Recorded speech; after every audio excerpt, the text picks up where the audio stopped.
Senator Miller. Thank you, Mr. President. I move that further proceedings under the roll call be dispensed with and the Sergeant-at-Arms be instructed to bring in the absent members. To that motion, all those in favor signify by saying aye. Those opposed, the motion does prevail. The Secretary will close the roll. Members, please stand for the prayer.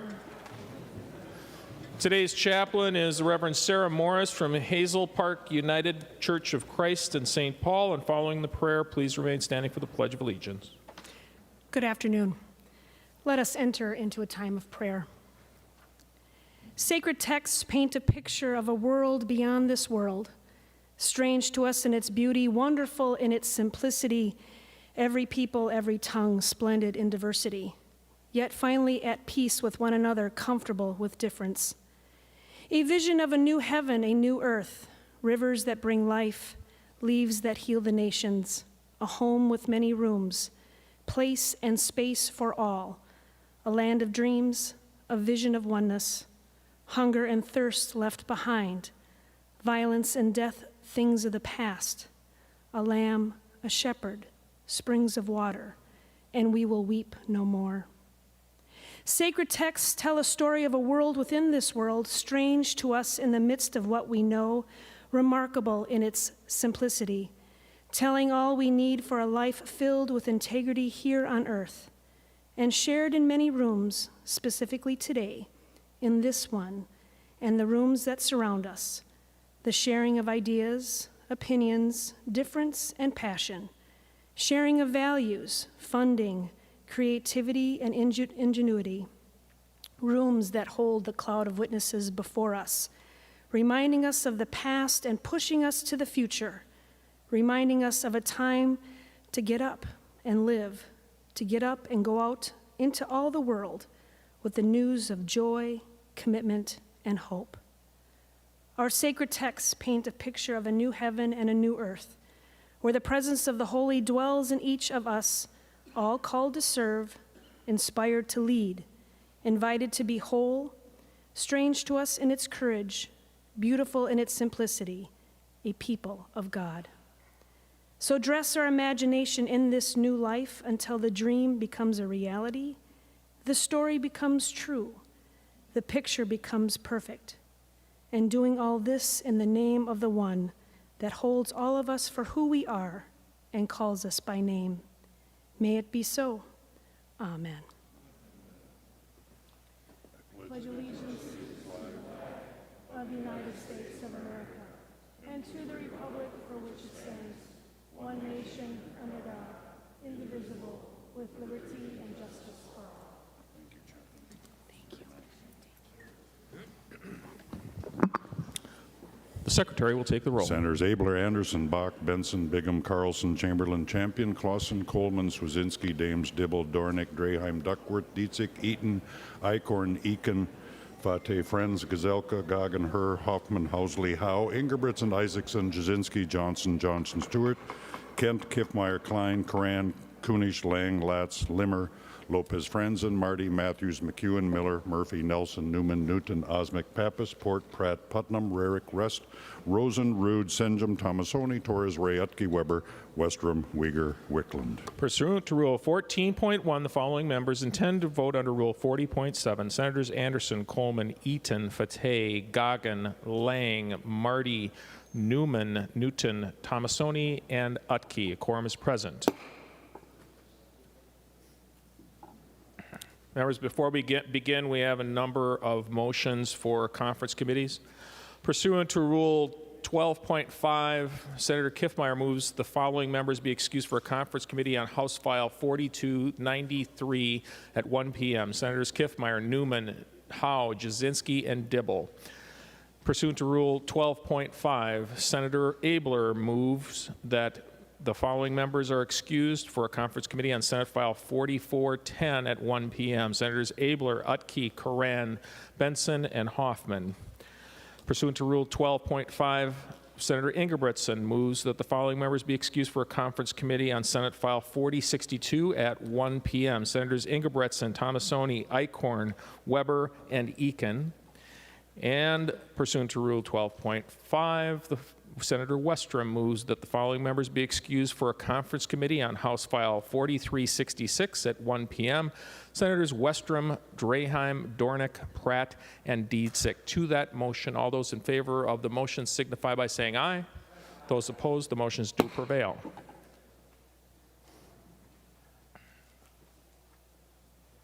Beginning under the third order of business, messages from the House. The Secretary will read the message. Mr. President, I have the honor to announce the passage by the House of the following Senate file as amended by the House, in which the amendments to the concurrence of the Senate is respectfully requested. Senate File Number 3008, a bill for an act relating to liquor. Senate File Number 3008 is herewith returned to the Senate. Patrick D. Murphy, Chief Clerk, House of Representatives. Senator Dames. Well, thank you, Mr. President, and I move that the Senate do not concur in the amendment by the House to Senate File 3008, and that a conference committee of 5 members be appointed by the Subcommittee on Conference Committees on the part of the Senate to act with a like conference committee appointed on the part of the House. To that motion, all those in favor of the motion signify by saying aye. Those opposed, the motion does prevail. Secretary will read the next message. Mr. President, I have the honor to announce the passage by the House of the following House file herewith transmitted. House File Number 2725. Patrick D. Murphy, Chief Clerk, House of Representatives. There is no action required. Moving to the fourth order of business, first reading of House bills. The House file will be given its first reading. Senator Miller. Thank you, Mr. President. I move that House File Number 2725 be laid on the table. To that first reading, to that motion, all those in favor to place the bill on the table signify by saying aye. All those opposed, the motion does prevail. Moving to the eighth order of business, first reading and introduction of Senate bills. The bills listed on today's introduction calendar are given their first reading and referred to as indicated. The Secretary will read the bill. Another bill, yeah. Senator Johnson introduces Senate File Number 4593, bill for an act relating to legislative enactments correcting miscellaneous oversights. Senate File 4593 is included with the first reading of bills and referred to the Committee on Rules and Administration.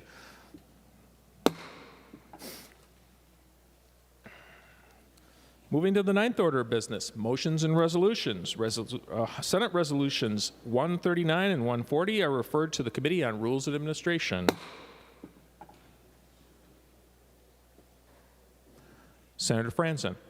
Senator Lopez Franzen. I'm sorry, that's the first time I've made that mistake. Senator Lopez Franzen. Thank you, Mr. President. I impose the call of the Senate. The Senate is under call.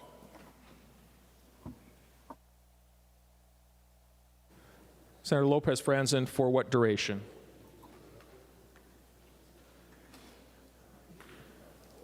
Remaining of the day. Remaining of the day for a bill. We don't have a bill on the floor. For the duration of the day. For the duration of the day.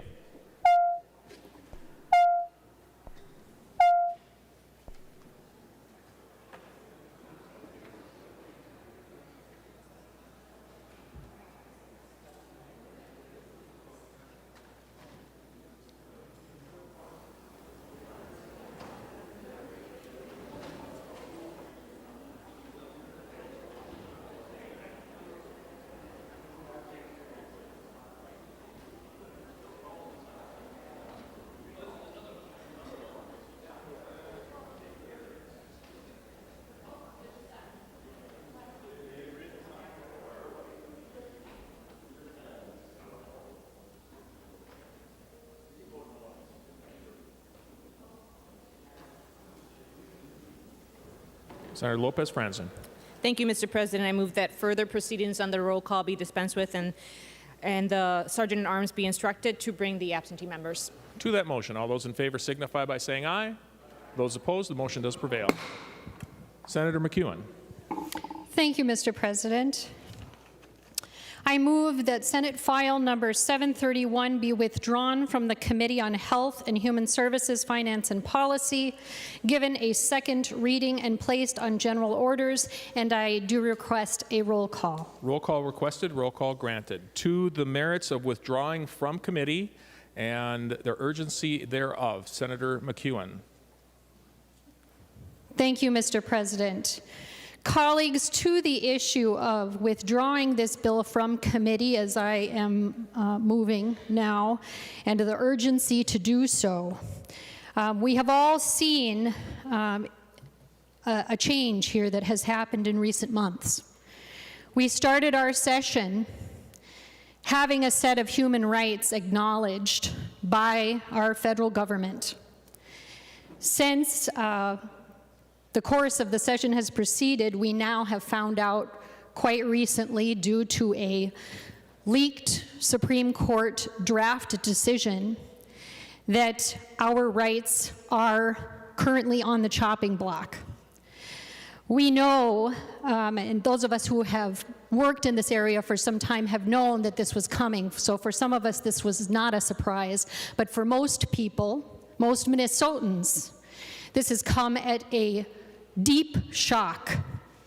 People are scared that their human rights are not going to be acknowledged. They're not going to be recognized any longer by the federal government. Luckily, here in Minnesota, we do have case law that protects our reproductive rights, our human rights to reproductive care, including contraception and abortion.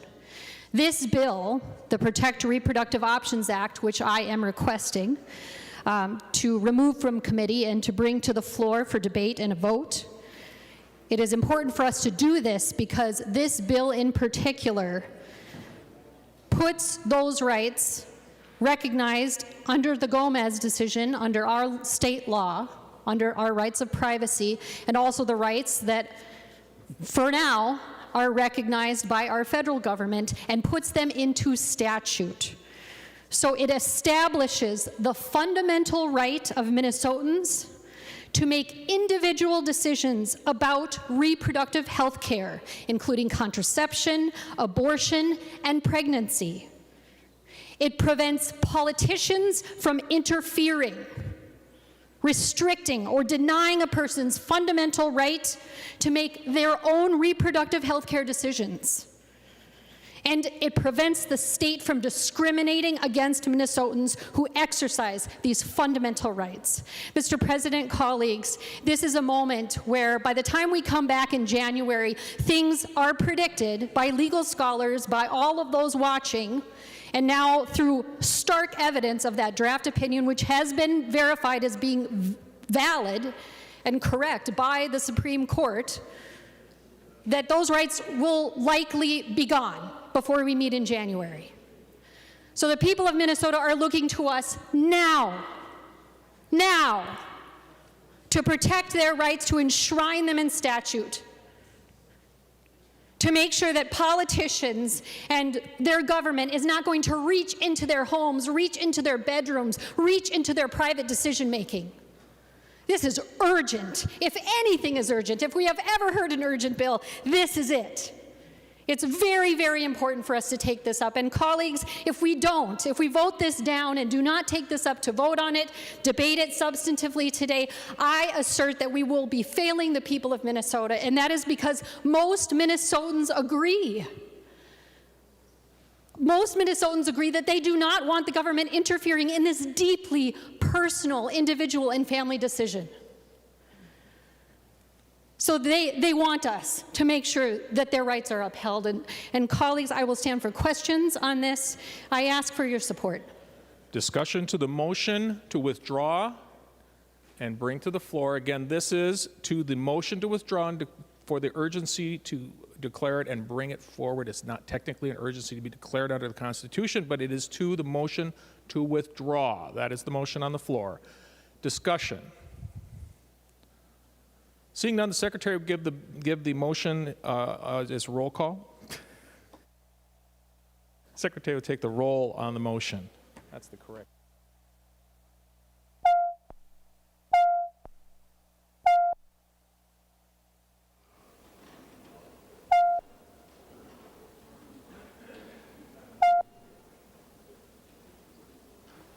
Members, just as a brief reminder, it does require 41 votes to move.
Call on Senator Kunish to report members voting under Rule 40.7. Senator Kunish.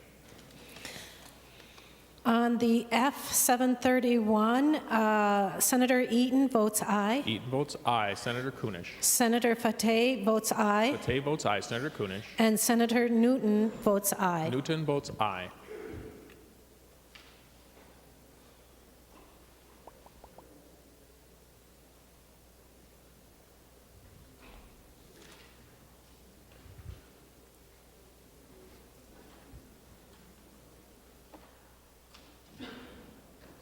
Call on Senator Jasinski to report members voting under Rule 40.7. Senator Jasinski. Thank you, Mr. President. Senator Anderson votes no. Anderson votes nay. Senator Jasinski. Senator Coleman votes no. Coleman votes nay. Senator Jasinski. Senator Goggin votes no. Goggin votes nay. Senator Jasinski. Senator Lang votes no. Lang votes nay. Senator Jasinski. Senator Utke votes no. Utke votes nay. Senator Jasinski.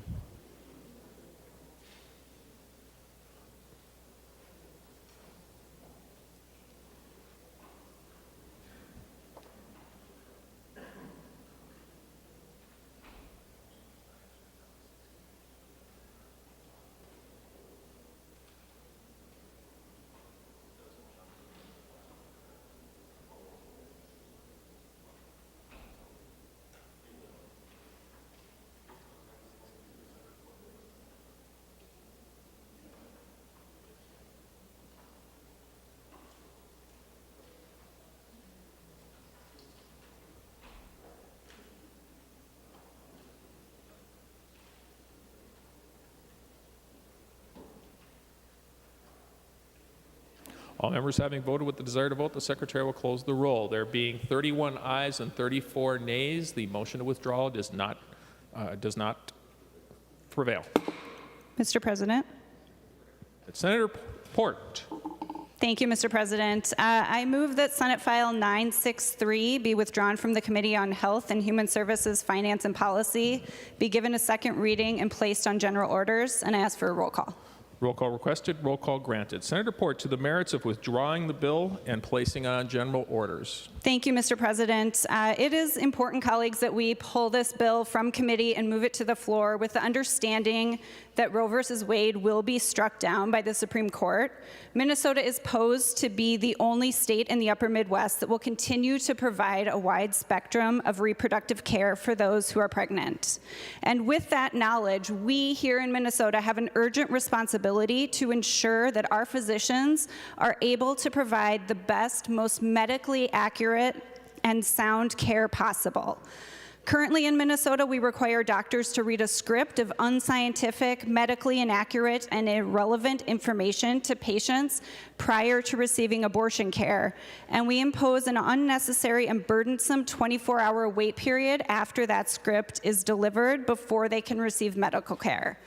We know, based on the decision of the Supreme Court, that Minnesota is going to see an uptick in care from neighboring states who will lose the right to reproductive care. And we need to act now before the session ends, before we come back in January, to ensure that we are a safe option not just for Minnesotans, but for people from surrounding states to receive reproductive care from physicians that is truthful, medically accurate, and has fewer barriers. We cannot wait until next session to act. Roe will fall this summer, and the states around us all have trigger bans to prevent access to care. Minnesota will be the sole place for patients in the upper Midwest to receive abortion care, and we have a responsibility to urgently ensure that they are receiving safe and accurate care when they do come here. Further discussion to the motion to withdraw and place on general orders. Senator Klein. Thank you, Mr. President. Yes, the physician community supports the urgency of removing this bill from committee and placing it before us on the floor today. As we know, reproductive care will be infringed across the country, and that Minnesotan physicians will have a heightened and immediate responsibility to care well for people from across the country. And as part of that, we want to give only the very best and most truthful care that we can. Currently, physicians are required to give a statement describing risks which do not exist before providing abortion care to women. We need to eliminate that from state statute. It is pedantic, it is patronizing, and it is paternalistic, and now is the moment to get rid of it. Further discussion to the motion to withdraw and place on general orders? Seeing none, the Secretary will take the roll.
Calling Senator Kunish to report members voting under Rule 40.7. Senator Kunish.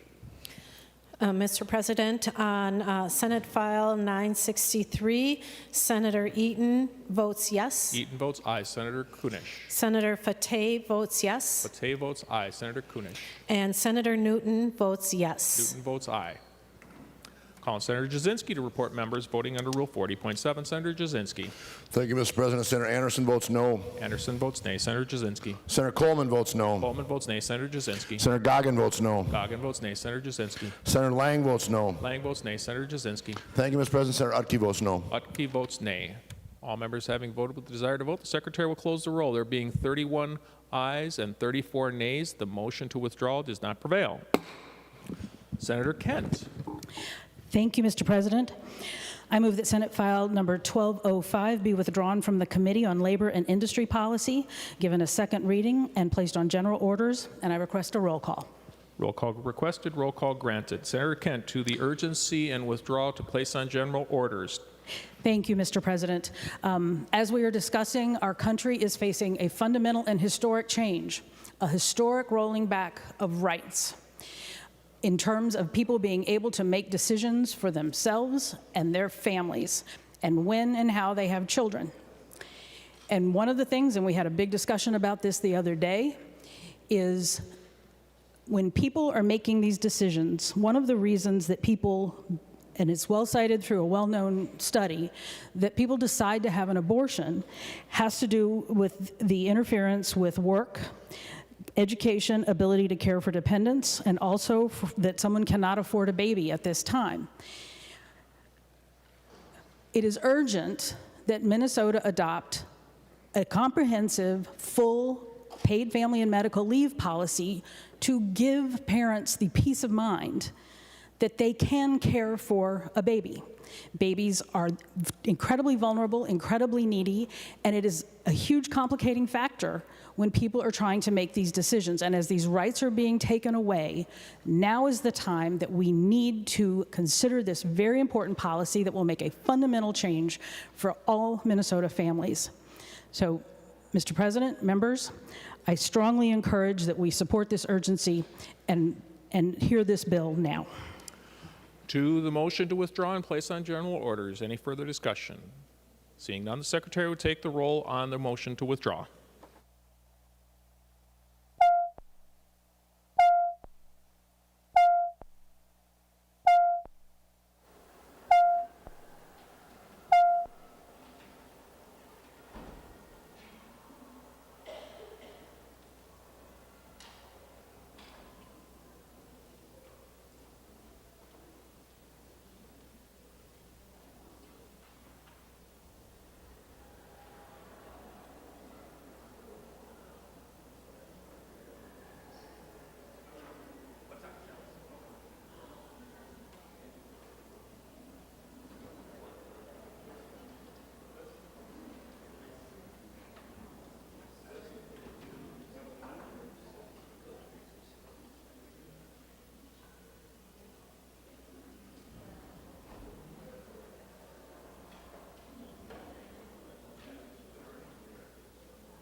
Call on Senator Kunish to report members voting under Rule 40.7. Senator Kunish.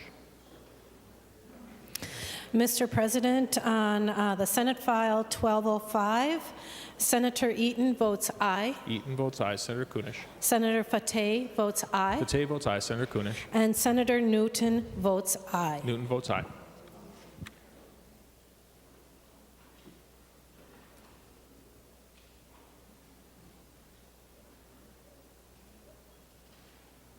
Call on Senator Jasinski to report members voting under Rule 40.7. Senator Jasinski. Thank you, Mr. President. Senator Anderson votes no. Anderson votes nay. Senator Jasinski. Senator Coleman votes no. Coleman votes nay. Senator Jasinski. Senator Goggin votes no. Goggin votes nay. Senator Jasinski. Senator Lang votes no. Lang votes nay. Senator Jasinski. Senator Utke votes no. Hutke votes no. Senator Jasinski. Thank you, Mr. President. Senator Thomasoni votes no. Thomasoni votes nay. All members having voted with the desire to vote, the Secretary will close the roll. There being 31 ayes and 35 nays, the motion to withdraw does not prevail. Mr. President. Senator Champion. Thank you, Mr. President. I move that Senate file number 3959 be withdrawn from the Committee on Health and Human Services, Finance, and Policy, given a second reading and placed on general orders. To the motion to withdraw Senate file 3959 from committee and place on general orders, Senator Champion.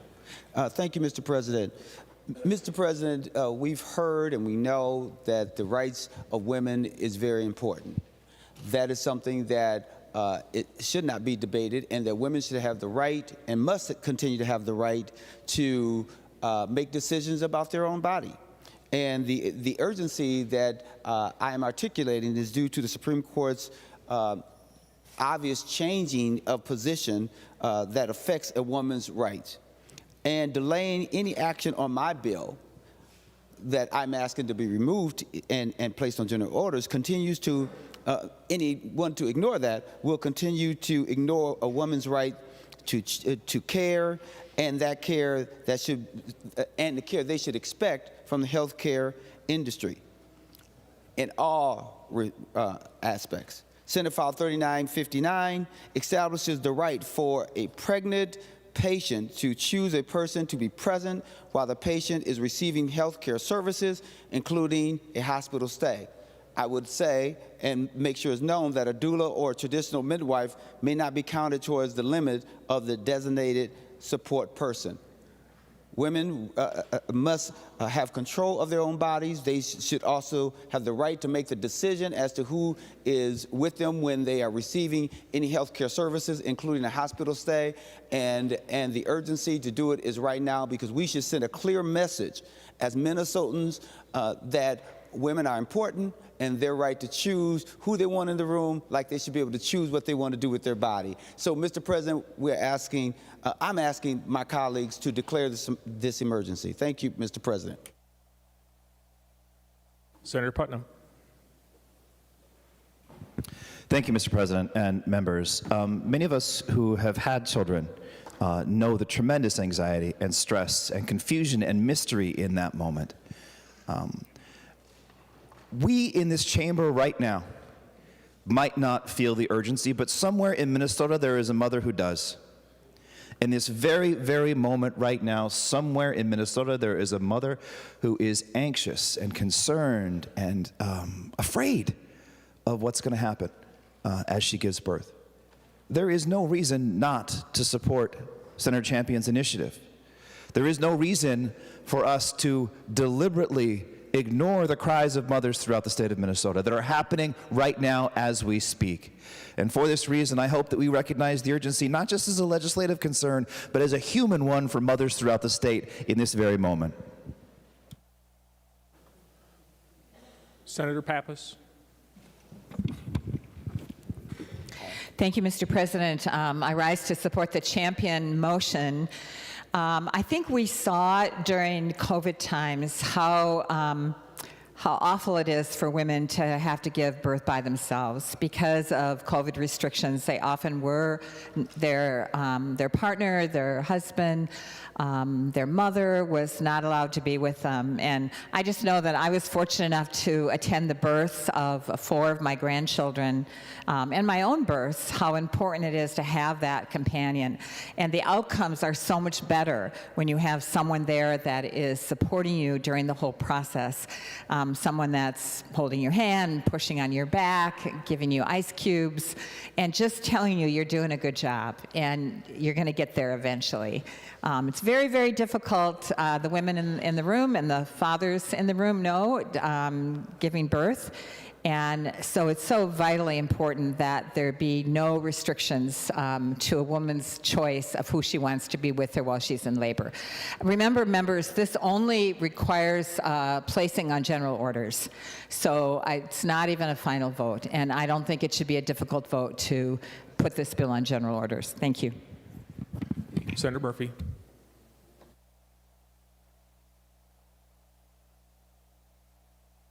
Senator Murphy? Nope. Senator Newman? Mr. President, I request a roll call vote. Roll call requested, roll call granted. Senator Kunish? Thank you, Mr. President. I'd like to rise in support of this, pulling this bill and speaking to it with urgency. Those of you that know me have heard about my granddaughter that was born in October. In October, we had COVID restrictions in the maternity ward, and as it was my first granddaughter, I would have loved to have been able to be there. But I wasn't able to, and I had to be satisfied that my daughter had the freedom to choose who would be the next best person to be there in case of any complications.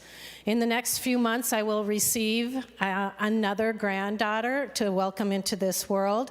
And as my daughter, who has been identified as geriatric pregnancy because she's a little bit older than many of us are when we had our children, she has been very diligent in her research and looking at what her options are as she has had a few complications with her pregnancy.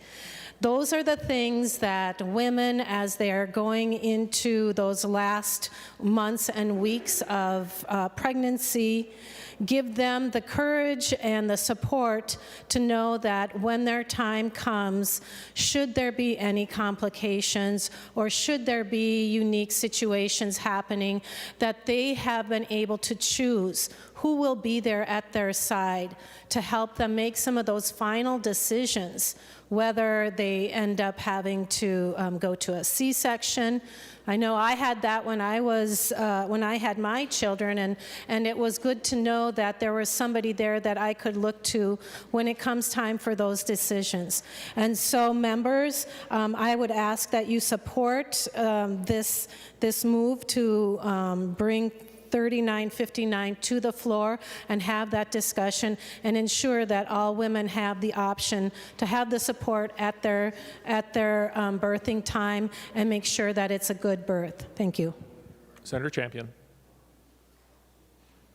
Mr. President, lastly, I just want to make sure the body is very clear that I'm asking for urgency to be declared and for my bill to be moved from the committee to the floor.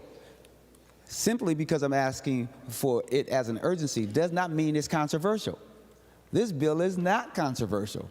This bill really only says a pregnant woman should have the right to choose who she wants to have in the room with her when she's receiving health care services. That's all it does. This is not controversial.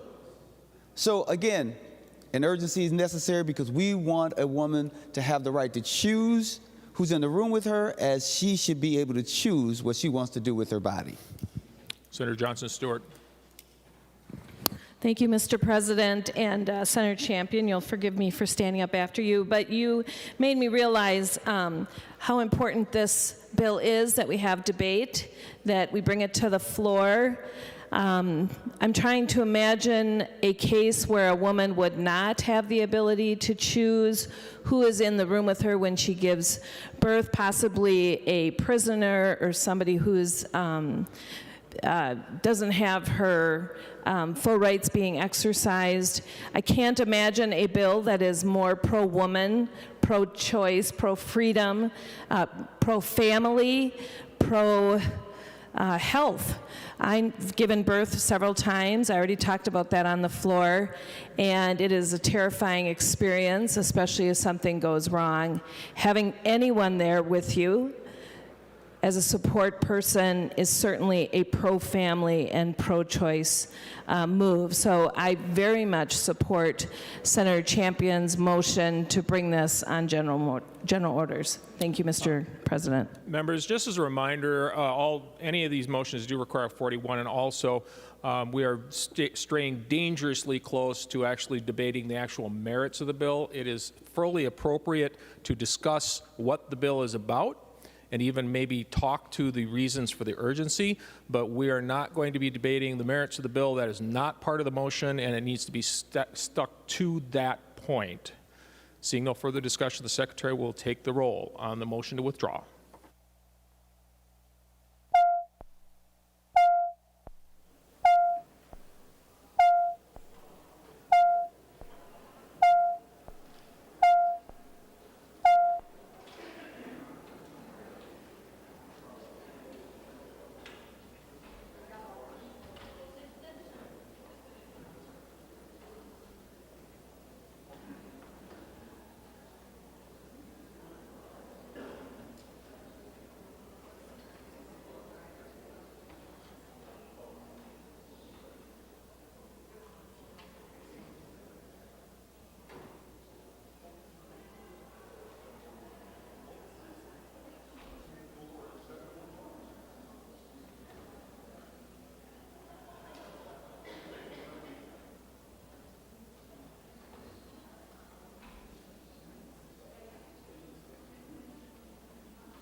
Calling Senator Kunesh to report members voting under Rule 40.7. Senator Kunesh, you don't need to preface it with the notification on the motion. We've got that on the board. So just the votes are good enough for me. Senator Kunesh.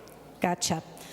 Senator Eaton votes aye. Eaton votes aye. Senator Kunesh. Senator Fateh votes aye. Fateh votes aye. Senator Kunesh. And Senator Newton votes aye. Newton votes aye.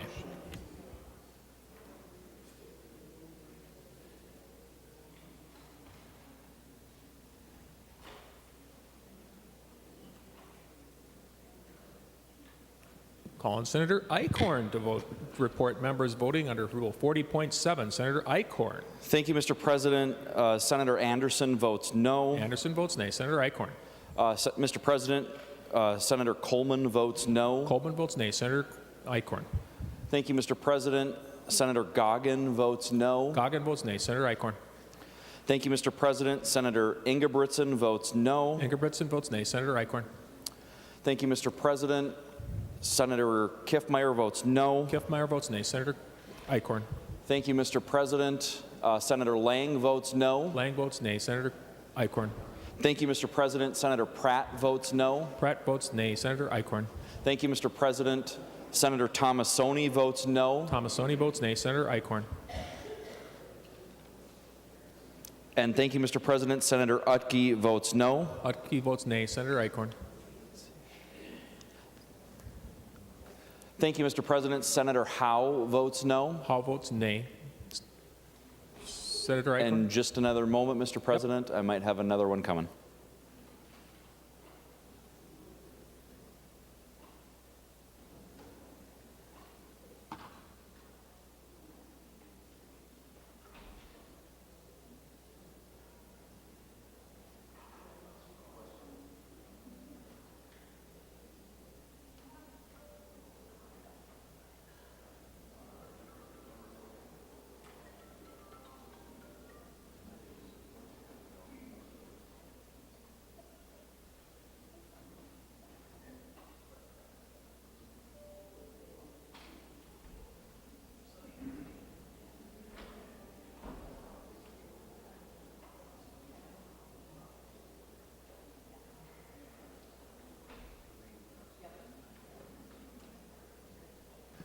Senator Eichhorn. Thank you, Mr. President. Senator Newman votes no. Newman votes nay.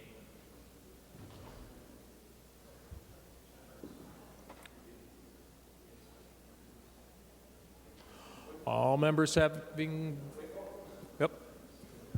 Mr. President, Senator sounds like we were able to get Senator Westrom. Senator Westrom votes no. Senator Westrom votes nay. All members having voted with the desire to vote, the Secretary will close the roll. There being 33 ayes and 33 nays. The motion to withdraw does not prevail. Mr. President. Senator Torres-Ray. Thank you, Mr. President. I move that Senate File 3026 be withdrawn from the Committee on Health and Human Services, Finance and Policy, given a second reading and placed on general orders, and I ask for a roll call, please. Roll call requested, roll call granted. Senator Torres-Ray moves that Senate File 3026 is withdrawn from the Committee on Health and Human Services, Finance and Policy. Discussion to the motion. Senator Torres-Ray. Thank you, Mr. President.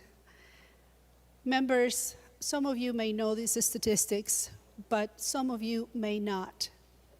In Minnesota, Black women are 3 times more likely to die of pregnancy or childbirth-related causes than their white counterparts.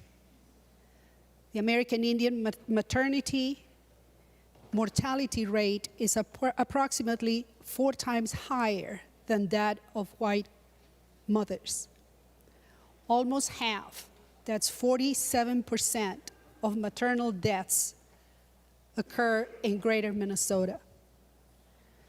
While just 6% of Minnesotans are Black, they represent 15% of maternal deaths in our state. And while Indigenous people represent only 2% of those giving birth in Minnesota, 12% of all Minnesotans who die during pregnancy and childbirth are Indigenous. 60% of pregnancy-related deaths are preventable, but inadequate treatment and identification of healthcare risks contribute to hundreds of maternal deaths every year in this country. Members, I believe that that is unconscionable, and we can do something about it. And it is very simple. Senate File 3026 gives the authority to the commissioner to simply collect this information, work with healthcare providers and clinics to figure out what to do about it. That's all it does. We need to know why we face such a significant problem in the state of Minnesota, and we do nothing about it. Women of color are dying of preventable problems, and we just turn our backs and do nothing about it. We have known these numbers for many, many years. We need to do something about it. This bill is not controversial.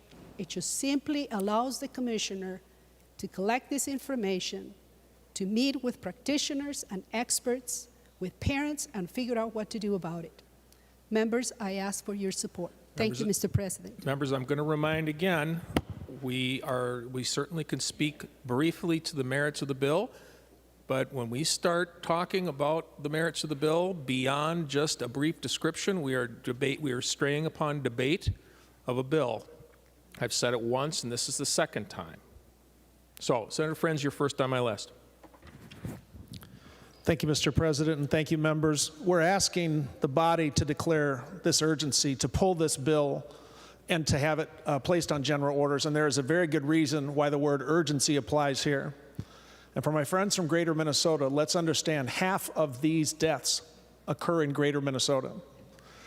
The fact that our communities of color suffer disproportionately to maternal childbirth begs the question, aren't those Minnesotans, aren't we all in this together? I'm asking you members to vote yes on this motion to pull this bill and to have a debate on the merits of the bill.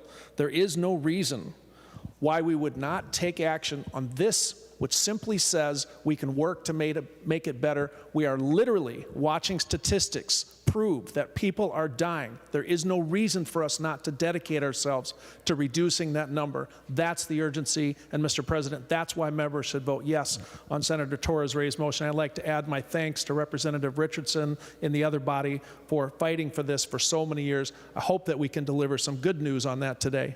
Thank you. Senator Klein. Thank you, Mr. President. If Senator Torres-Rey did not request a roll call, I do request a roll call. I'm sorry, Senator Klein. I thought she did. I actually told the front desk to put a roll call on. However, just to make sure, Senator Klein has moved for a roll call. Roll call granted. Mr. President, I support the urgency of this matter as a medical emergency, and unfortunately it's a medical emergency that has been a daily situation for the last 50 years. Women of color go to have children, and they face an inordinate and unexplainable risk compared to white women in the state of Minnesota. It is worse in the state of Minnesota than in almost any other state. It is something that medically we need to address immediately, and we have a moral and legal responsibility to do so. Seeing no further discussion, the Secretary will take the roll on the motion to withdraw and place on general orders.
Call on Senator Eichhorn to report members voting under Rule 40.7. Senator Eichhorn. Thank you, Mr. President. Senator Anderson votes no. Anderson votes nay. Senator Eichhorn. Thank you, Mr. President. Senator Coleman votes no. Coleman votes nay. Senator Eichhorn. Thank you, Mr. President. Senator Goggin votes no. Goggin votes nay. Senator Eichhorn.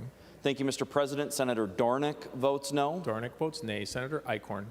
Thank you, Mr. President. Senator Lang votes no. Lang votes nay. Senator Eichhorn. Thank you, Mr. President. Senator Newman votes no. Newman votes nay. Senator Eichhorn. Thank you, Mr. President. Senator Tomassoni votes no. Tomassoni votes nay. Senator Eichhorn.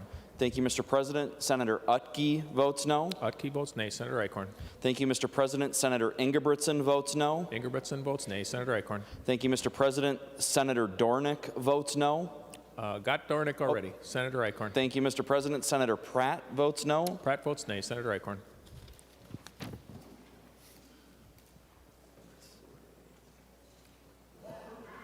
Thank you, Mr. President. Senator Howe votes no. Howe votes nay. Senator Eichhorn. Thank you, Mr. President. Senator Jasinski votes no. Jasinski votes nay. Senator Eichhorn. Thank you, Mr. President. Senator Newman votes no. Newman votes nay. Senator Eichhorn.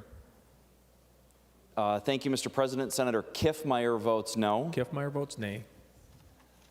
Call on Senator Kunish to report members voting under Rule 40.7. Senator Kunish. Mr. President, Senator Eaton votes yes. Eaton votes aye. Senator Kunish. Senator Fateh votes yes. Fateh votes aye. Senator Kunish. Senator Dietzick votes yes. Dietzick votes aye. Senator Kunish. And Senator Newton votes yes. Newton votes aye.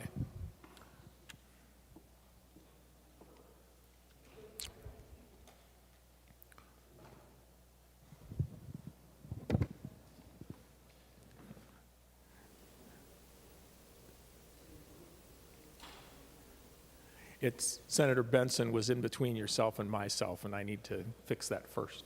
Not her. This rarely happens. Senator Eichhorn. Thank you, Mr. President. Senator Nelson votes no. Nelson votes nay. Senator Eichhorn. Thank you, Mr. President. Senator Westrom votes no. Westrom votes nay. All members having voted with the desire to vote, the Secretary will close the roll. There being 33 ayes and 33 nays, the motion of withdrawal does not prevail. Senator Murphy. Thank you, Mr. President and members. I move that Senate File 1884 be withdrawn from the Committee on Health and Human Services, be given a second reading, and placed on general orders, and I request a roll call. Roll call requested, roll call granted. To the motion to withdraw from committee and place on general order, Senator Murphy.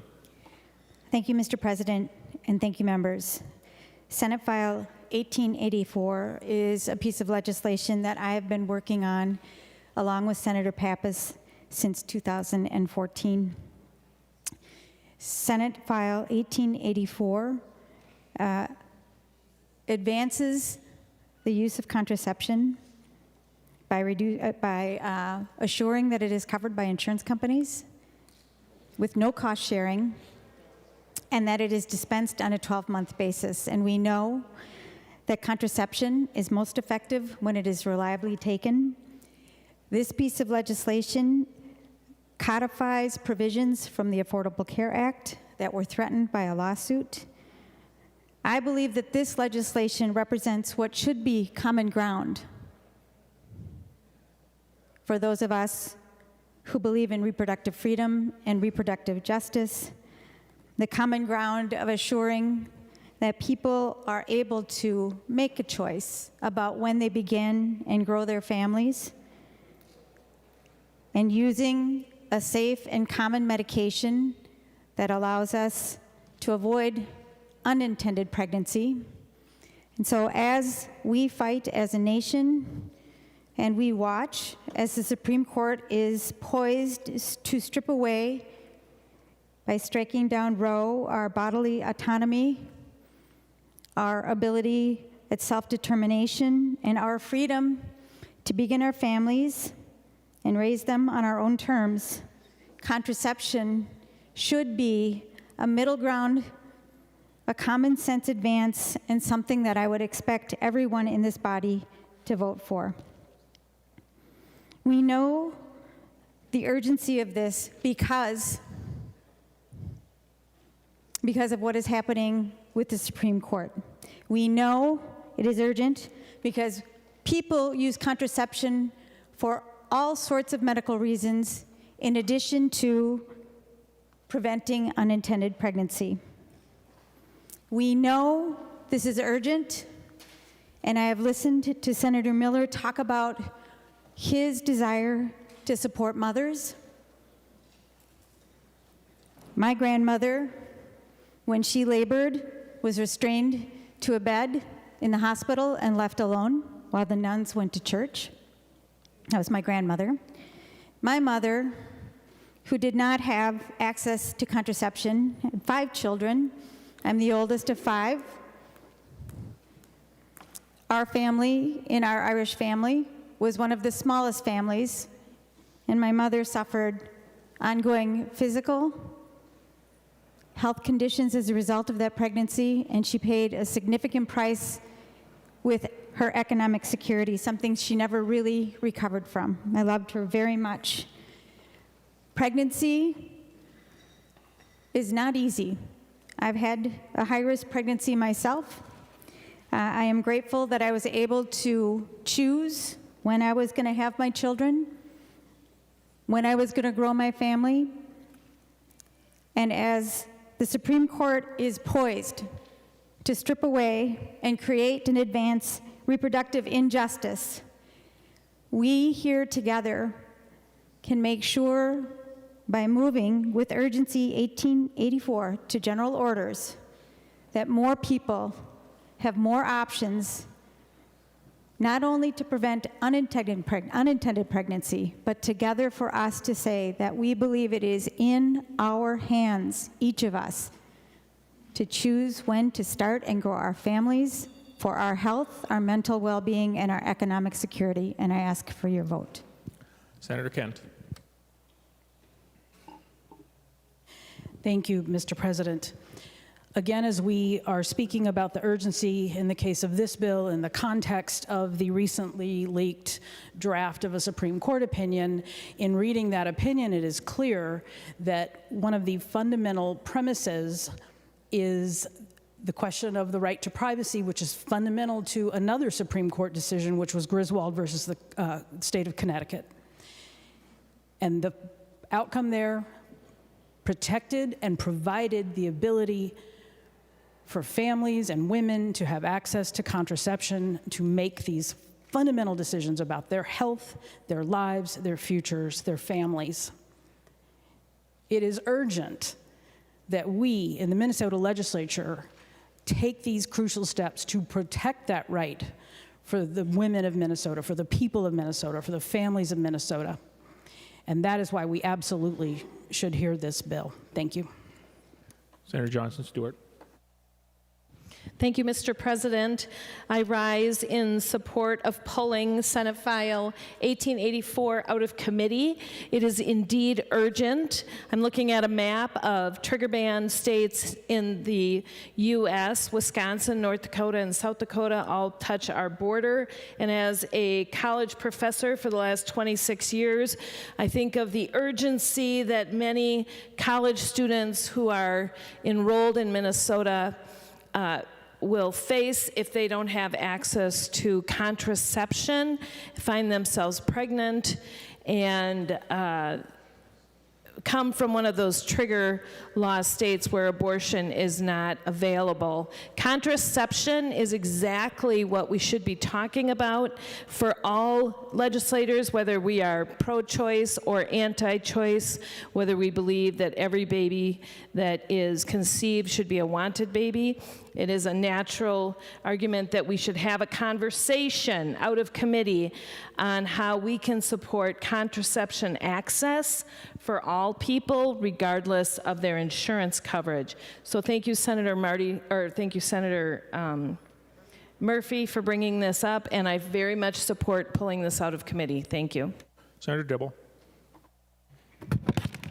Thank you, Mr. President. I rise in support of declaring an urgency and putting Senate File 1884 onto the floor for debate and discussion. I believe this is urgent, an urgent step that we need to take to consider this bill, because just a few days ago, we learned of a recent research report that was published by the National Bureau of Economic Research that found that women, those who can have babies, who were denied access to health care, basic health care, access to contraception, access to abortion, experienced a large increase in financial distress that is sustained over several years, including substantial increase in the rate of evictions, bankruptcies, and other negative financial events. And Mr. President, this is also urgent, and we need to have this debate on the floor of the Senate, because just a few days ago, preeminent economist, the Secretary of our Treasury, the former chair of the Federal Reserve, Janet Yellen, said that eliminating the right of women to make decisions about when and whether to have children would have very damaging effects on the economy and set women and those who can have children back decades. Thank you, Mr. President. I'm going to admonish one more time. I have been very patient at the gavel, very patient in allowing brief descriptions and brief commentary. We are straying on debate of the underlying bill. That is not what the motion is. It is to the urgency to withdraw from committee and bring to general orders. I am no longer going to allow extended conversations about the underlying bill. That is not what this motion is, and the President will use the gavel. Senator Pappas. Thank you, Mr. President. Thank you for that clarification. But in order to convince the body that it's important to bring it to general orders, you have to give some kind of rationale. So I promise you I'll be brief, and I think my colleagues have also been brief. But there is a concern. I'm kind of shocked to be saying this, that we have to be concerned about protecting access to contraception. And already it is limited if you don't have the funds or your insurance company doesn't cover it. So that's why I support Senator Murphy's motion. But the reality is that somewhere between 65 and 80% of women in the U.S. during their childbearing years have used contraception. I mean, this is a really common thing. We shouldn't have to be worrying about this. But I think we need to take some proactive steps to protect the right to contraception. And by bringing this bill and putting it on general orders, remember it still has to be put on special orders under our current rules, that's what makes it really important to do. And just if I could just add one personal note for the reality check for everyone is I have 2 family members who each have 11 children. They didn't use birth control. Anyone who has less than 11 children, unless they have some medical issue, has probably used birth control. Senator Bingham.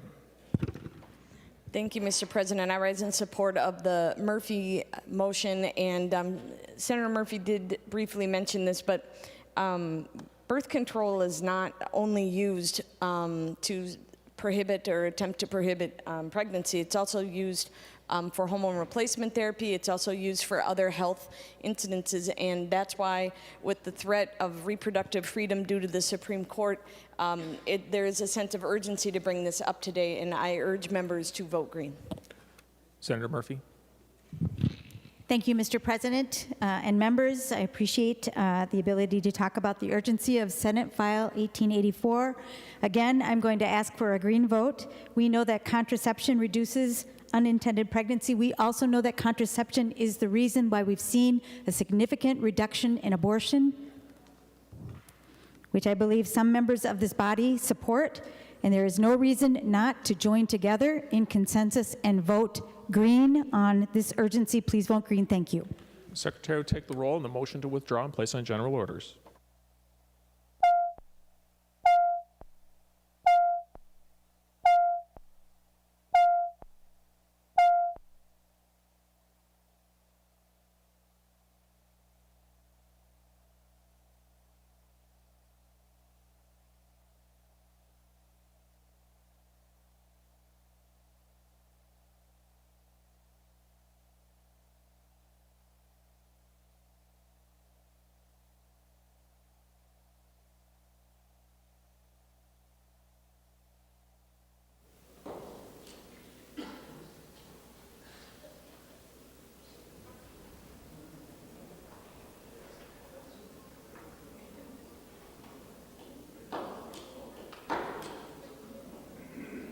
Call on Senator Kunish to report members voting under Rule 40.7. Senator Kunish. Mr. President, Senator Eaton votes aye. Eaton votes aye. Senator Kunish. Senator Eakin votes aye. Eakin votes aye. Senator Kunish. Senator Fateh votes aye. Fateh votes aye. Senator Kunish. And Senator Newton votes aye. Newton votes aye. Call on Senator Eichhorn to report members voting under Rule 40.7. Senator Eichhorn. Thank you, Mr. President. Senator Anderson votes no. Anderson votes nay. Senator Eichhorn.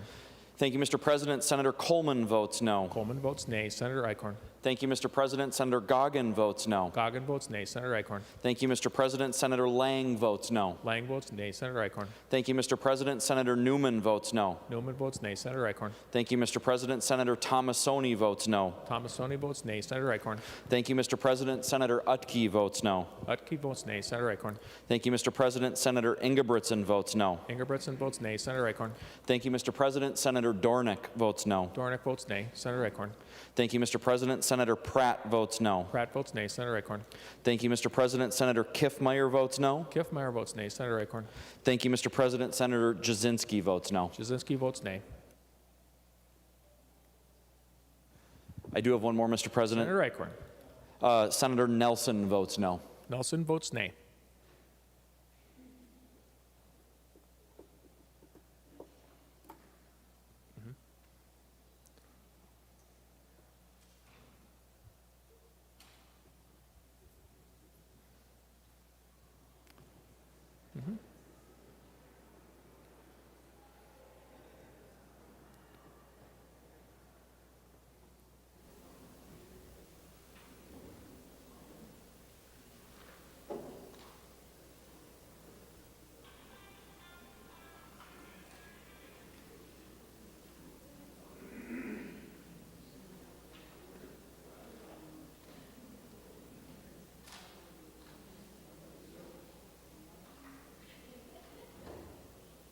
Senator Eichhorn. Thank you, Mr. President. Senator Westrom votes no. Westrom votes nay.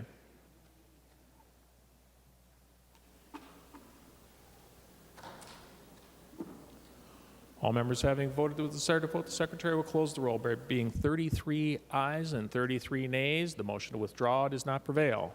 Senator Dietzick. Thank you, Mr. President. I move that Senate File 3780 be withdrawn from the Committee on Civil Law and given a second reading and placed on general orders. To the motion to withdraw and place on general orders, Senator Dietzick. Thank you, Mr. President. This bill is about stealthing, which is the removal of condom during intercourse without permission. And the bill seeks to provide civil action against the perpetrator. And why this is important now is stealthing is sexual assault. It can lead to unwanted pregnancies, that individuals thought they were protected and that they were protecting themselves. And with reproductive rights under attack, it is even more urgent that we strengthen our laws to protect victims of sexual assault. This is actually a real thing. It is happening, and we need to protect people, we need to protect women, and we need to act now. I ask for a roll call, and I urge a green vote.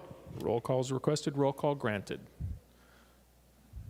Seeing no further discussion, the Secretary will take the roll on motion to withdraw Senate File 3780.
Calling Senator Kunish to report members voting under Rule 40.7. Senator Kunish. Mr. President, Senator Dietzick votes aye. Dietzick votes aye. Senator Kunish. Senator Eaton votes aye. Eaton votes aye. Senator Kunish. Senator Eakin votes aye. Eakin votes aye. Senator Kunish. Senator Fateh votes aye. Fateh votes aye. Senator Kunish. And Senator Newton votes aye. Newton votes aye.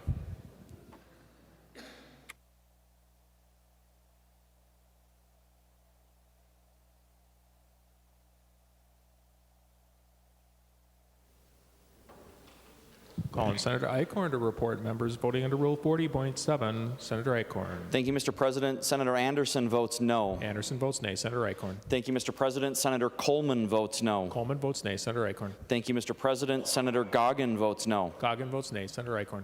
Thank you, Mr. President. Senator Newman votes no. Newman votes nay. Senator Eichhorn. Thank you, Mr. President. Senator Tomassoni votes no. Tomassoni votes nay. Senator Eichhorn. Thank you, Mr. President. Senator Utke votes no. Utke votes nay. Senator Eichhorn. Thank you, Mr. President. Senator Ingebretson votes no. Ingebretson votes nay. Senator Eichhorn. Thank you, Mr. President. Senator Westrom votes no. Westrom votes nay. Senator Eichhorn. Thank you, Mr. President. Senator Dornick votes no. Dornick votes nay. Senator Eichhorn. Thank you, Mr. President. Senator Kiffmeyer votes no. Kiffmeyer votes nay. Senator Eichhorn. Thank you, Mr. President. Senator Jasinski votes no. Jasinski votes nay.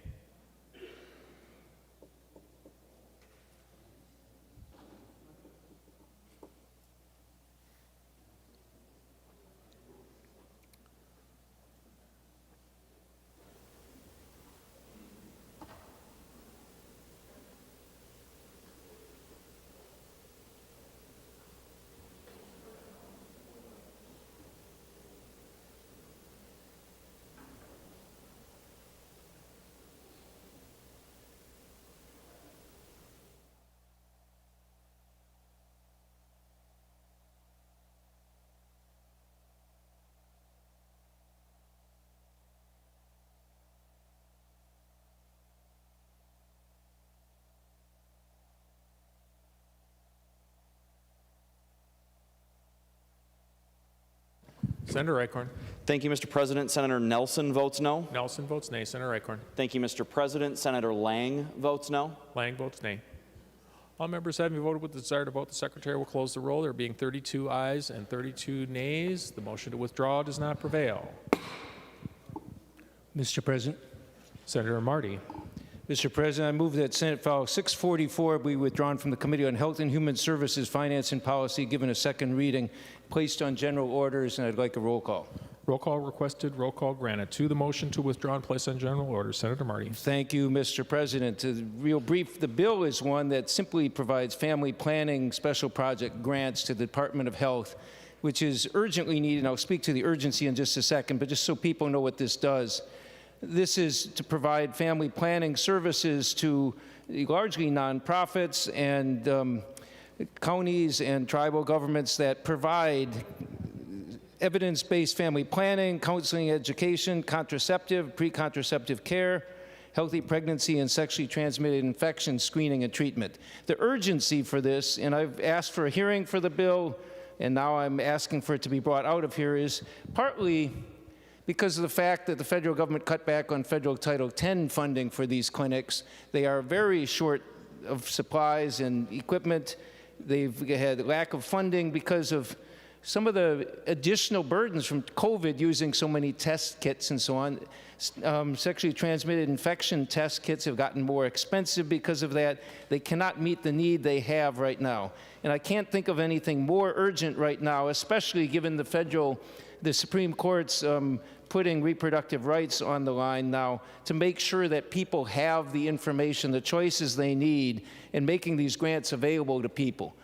These clinics have been working very hard for a long time, and the urgency right now is doubled up, both because of COVID and because of federal government cuts. And as we are losing reproductive rights, we want to make sure that people get the services to prevent. Again, for those who are interested, as Senator Murphy pointed out with her legislation earlier, this is one of the reasons we have far fewer abortions than in the past, because we've done a better job with family planning and contraception. We have to do a better job of this. There are so many women who don't have access. We have to make sure it's available to everyone. I urge your support in pulling the bill out of committee. Senator Dibble.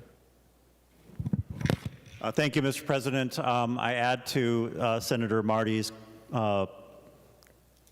urge to declare urgency for his Senate File 644. Because, Mr. President, as a chamber and as a body, we've been working very, very hard throughout this legislative session. We're coming down to the closing days, and the major theme of our debate and our discussion and the bills has been about helping people recover from this pandemic and live the lives to which they've aspired, to add to our economy. And we know, like I said earlier, from Treasury Secretary Yellen, research shows that having access to reproductive health care, including abortion, allows women and those who can have children to plan their lives. It improves the well-being of children. Denying women access could increase their odds of living in poverty or on public assistance. Having access through Roe v. Wade has enabled many women to finish school, increase their earning potential, plan and balance their families and careers. And it has, like I said before, a favorable impact and well-being on ultimately the earnings of their children. Thank you, Mr. President. Senator Herr. Mr. President, I'd also like to add the urgency of Senate File 644. The increase to the MDH family planning grants will be great benefit, especially this time when we have surplus. Due to the federal cutback of Title X, the family planning program, it result almost $3 million shortfall lost to our state funding. And MDH planning grants do provide education, resource, and cultural accessibility for people of color. And they provide comprehensive family planning that leads to better birth outcome and healthy children who will be part of our workforce and engineer and leaders of our society. Thank you. Seeing no further discussion, the Secretary will take the roll on the motion to withdraw and place on general orders.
I call on Senator Eichhorn to report members voting under Rule 40.7. Senator Eichhorn. Thank you, Mr. President. Senator Kiffmeyer votes no. Kiffmeyer votes nay. Senator Eichhorn. Thank you, Mr. President. Senator Rosen votes no. Rosen votes nay. Senator Eichhorn. Thank you, Mr. President. Senator Miller votes no. Miller votes nay. Senator Eichhorn. Thank you, Mr. President. Senator Anderson votes no. Anderson votes nay. Senator Eichhorn. Thank you, Mr. President. Senator Coleman votes no. Coleman votes nay. Senator Eichhorn. Thank you, Mr. President. Senator Goggin votes no. Goggin votes nay. Senator Eichhorn. Thank you, Mr. President. Senator Lang votes no. Lang votes nay. Senator Eichhorn. Thank you, Mr. President. Senator Newman votes no. Just a second. Senator Lang votes nay. Correct. Okay. After Lang is? Senator Newman Senator votes Newman nay. Votes nay. Senator Eichhorn. Senator Tomassoni votes nay. Tomassoni votes nay. Senator Eichhorn. Senator Utke votes nay. Utke votes nay. Senator Eichhorn. Senator Housley votes nay. Housley votes nay. Senator Eichhorn. Senator Duckworth votes nay. Duckworth votes nay. Senator Eichhorn. Senator Ingebrigtsen votes nay. Ingebrigtsen votes nay. Senator Eichhorn. Senator Weber votes nay. Weber votes nay. Senator Eichhorn. Senator Westrom votes nay. Westrom votes nay. Senator Eichhorn. Senator Dornick votes nay. Dornick votes nay. Senator Eichhorn. Senator Pratt votes nay. Pratt votes nay. Senator Eichhorn. Senator Johnson votes nay. Johnson votes nay. Senator Eichhorn. And finally, Senator Nelson votes nay. Nelson votes nay.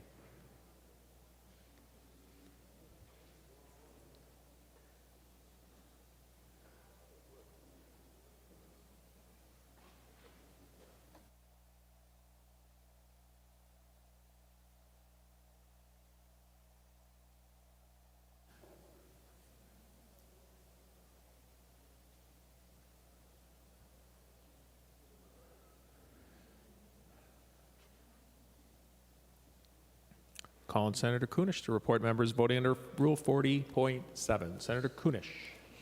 Mr. President, Senator Dietzick votes aye. Dietzick votes aye. Senator Kunish. Senator Eaton votes aye. Eaton votes aye. Senator Kunish. Senator Eakin votes aye. Eakin votes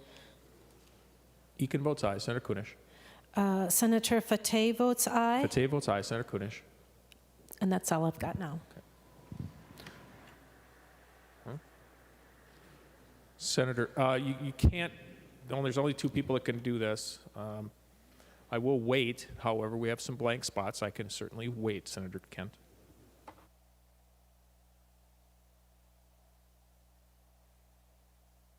Senator Kunish, just to refresh the memory of the front desk, did you report a vote for Senator Dietzick? And Dietzick votes aye? Dietzick votes aye.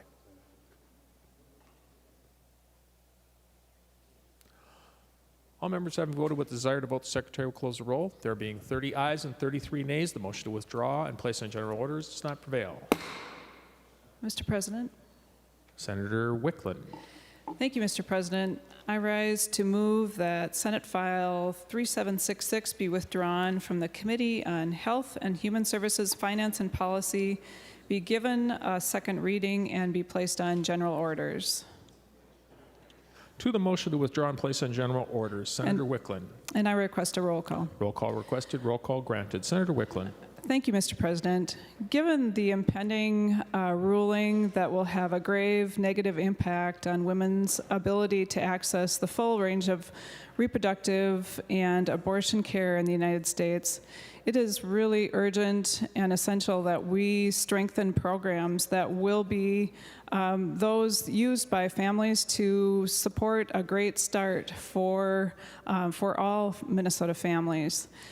Senate File 3766 relates to family home visiting, and the bill would expand our family home visiting program to serve more families with children under 5. The increased grant funding would be distributed to community health boards, tribal nations, and nonprofits for the delivery of home visiting services. This would provide pregnant and parenting families with short and long-term home visiting services. And why is it urgent that we bring this bill out of committee and bring it to be placed on general orders at this time?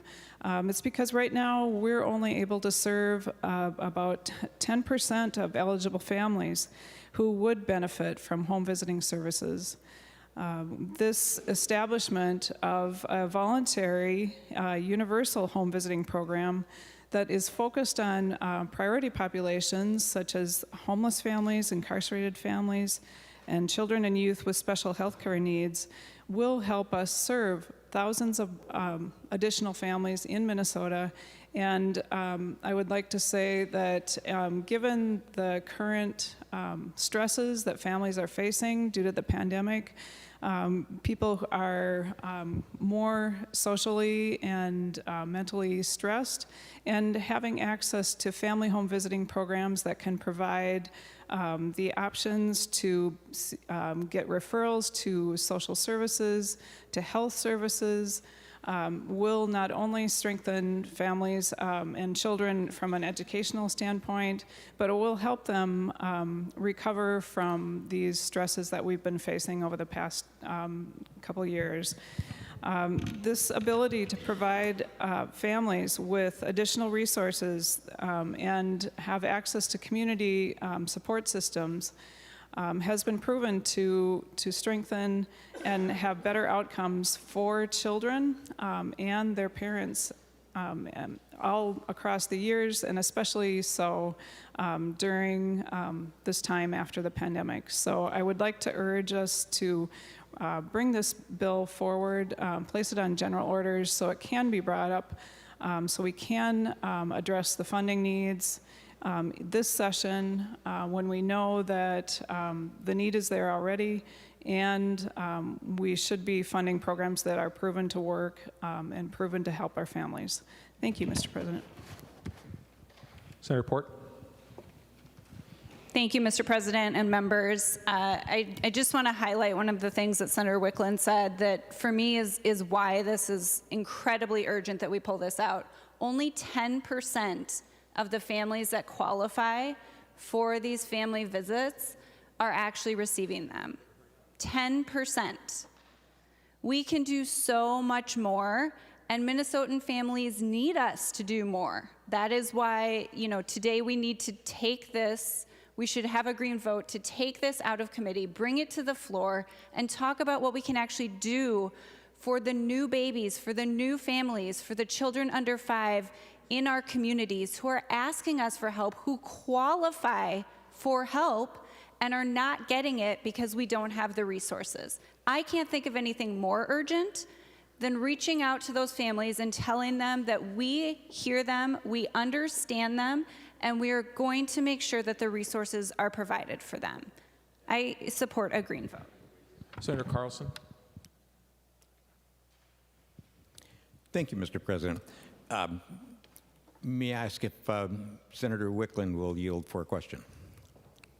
She will. Senator Carlson. Yeah, thank you, Mr. President. Senator Wickland, did you ask for a hearing on this bill? Thank Senator you. Wickland. Excuse me. Yes, thank you, Mr. President. Senator Carlson, yes, I did request a hearing.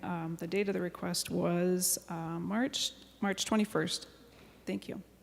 Senator Carlson. Yeah, thank you, Mr. President. Thank you, Senator Wickland. It seems to me that there was plenty of time to hear this bill in committee, if I'm not mistaken. And I guess, Mr. President, you've been asking for something that I really do support, and that is for us to be brief in talking about these bills that have not been heard. And there seems to be a consistent message here that, and I think most of these bills have had hearing requests, but have not been heard. And I think that's one of the problems that we're trying to explain here, is that bills have not been heard, so now we have to bring them up on the floor, which is that's a very, very much higher hill to climb than it is if we would get a hearing and that the public could hear both the opposition and the proponents of these bills and the reasons why they've been written in the first place. And I think we've heard a lot of really good explanations of these bills, and that's something that we should be hearing in the committee. So, Mr. President, I really don't want to go into each of the bills and what their attributes are, but the fact of the matter is that's why we're forced to bring them up on the floor. Thank you, Mr. President. Senator Carlson, I've given a lot of leeway for folks to be able to speak to at least some of the merits of the bill. I think the point I'm trying to make is we're not debating the bill. We're saying, here's the bill, we'd like to bring it up. It's fully within any member's right, front of the House, back of the House, to bring up a motion to bring something to the floor. I certainly have had bills that I haven't had heard, so it is perfectly appropriate. You don't need to respond, Senator Carlson, but Senator Carlson.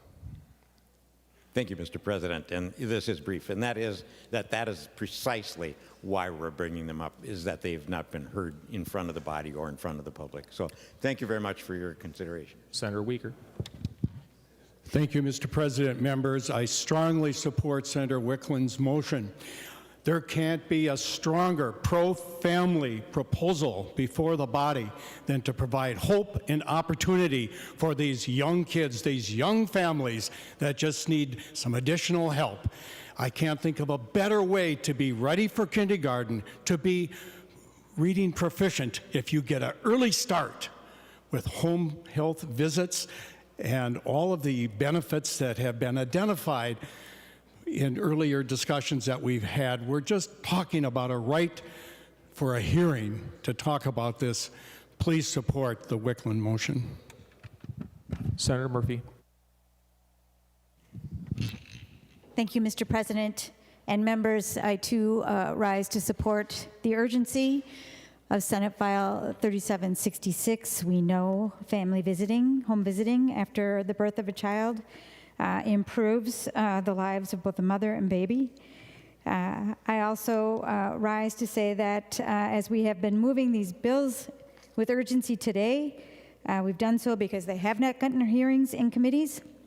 And as I look about the room, I appreciate and recognize that the chamber, much of the chamber, the back of the chamber is empty right now, as we are, many of us, talking about the priority and urgency of the work we need to do for Minnesotans, for women, for families, for children, and much like many of us feel right now about the Supreme Court, the work, our lives, our autonomy are being shouted out to the people, and those in positions of power are not necessarily listening or acting on our behalf. I ask this body not only to vote for this urgency, but to take seriously the issues that we are talking about today, and it is unfortunate that the back half of this chamber is nearly empty. Thank you, Mr. President. Senator Murphy, I'm not going to let that go without a comment. At the very beginning of session today, I read 4 different conference committees that were excused at 1 o'clock. 5 members of this body are on each one of those committees. Because there are people in the back of the room and there's not as full as you like it, is not an indication of the interest. And I do believe that you've strayed into an area that is not appropriate. We have members coming in and out all day long, but to insinuate that people do not care about an issue because they're not here, there are a lot of different committees that are underway. Senator Latz would like to speak to this. Mr. President, in my understanding of the rules of the Senate, the role of the President is not to engage in a debate with comments that the floor members make.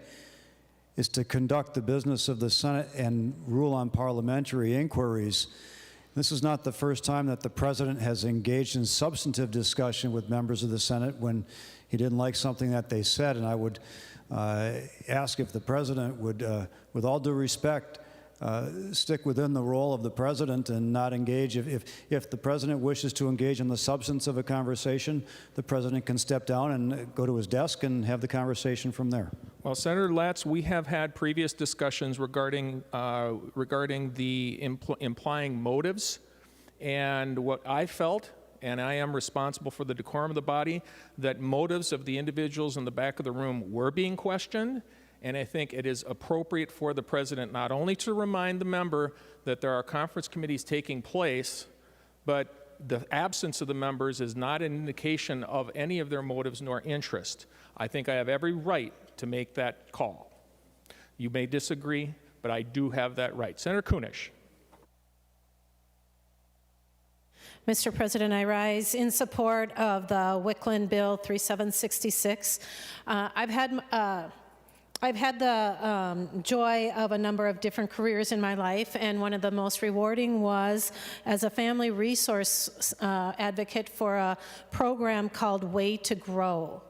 And as a family resource advocate, I would go out to the homes after a newborn and ensure that the family had the resources that they need, diapers, bed, formula, and that there were other support systems in place for that family in order to thrive.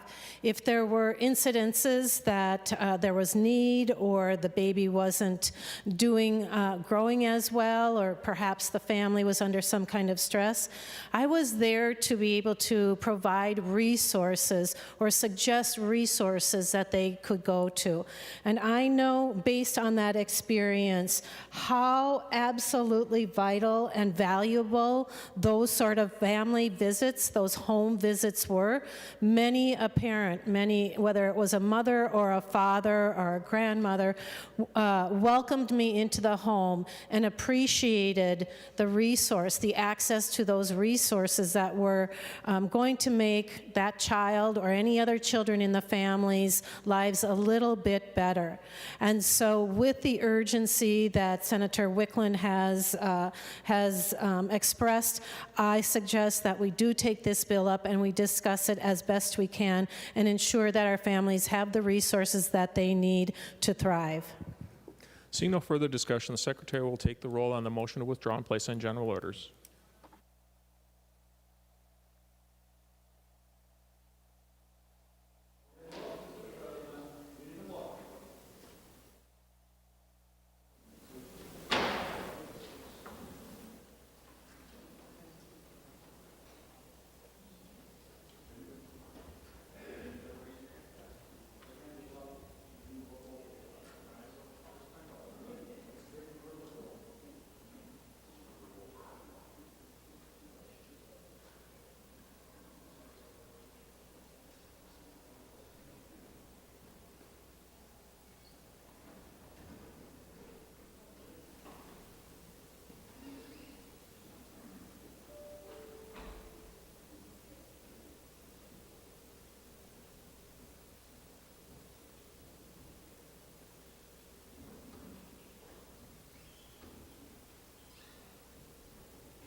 Calling Senator Eichhorn to report members voting under Rule 40.7. Senator Eichhorn.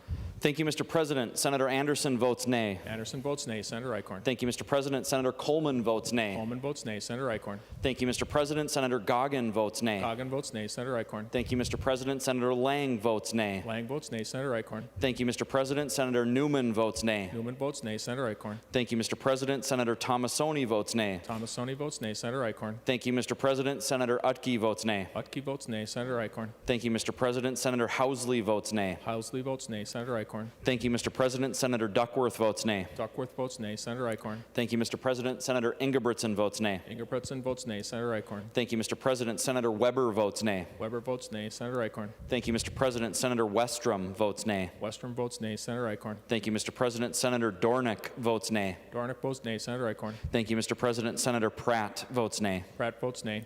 Senator Eichhorn. Thank you, Mr. President. Senator Johnson votes nay. Johnson votes nay. Thank you, Mr. President. Senator Nelson votes nay. Nelson votes nay. Senator Eichhorn. Thank you, Mr. President. Senator Rosen votes nay. Rosen votes nay. Senator Eichhorn. Thank you, Mr. President. Senator Miller votes nay. Miller votes nay. Senator Eichhorn. Thank you, Mr. President. Senator Kiffmeyer votes nay. Kiffmeyer votes nay. Senator Eichhorn. Thank you, Mr. President. Senator Rarick votes nay. Rarick votes nay. Senator Eichhorn. Thank you, Mr. President. Senator Jasinski votes nay. Jasinski votes nay. Senator Eichhorn. Thank you, Mr. President. Senator Howe votes nay. Howe votes nay. Senator Eichhorn. And finally, Mr. President, Senator Abler votes nay. Abler votes nay. Calling Senator Kunish to report members voting under Rule 40.7. Senator Kunish. Mr. President, on the Wickland Senate File 3766, Senator Dietzick votes aye. Dietzick votes aye. Senator Kunish. Senator Eaton votes aye. Eaton votes aye. Senator Kunish. Senator Eakin votes aye. Sorry, repeat, please. Eakin. Eakin votes aye. Senator Kunish. Senator Fateh votes aye. Fateh votes aye. Senator Kunish. Senator Newton votes aye. Newton votes aye. Senator Kunish. And Senator Friends vote aye. Friends votes aye.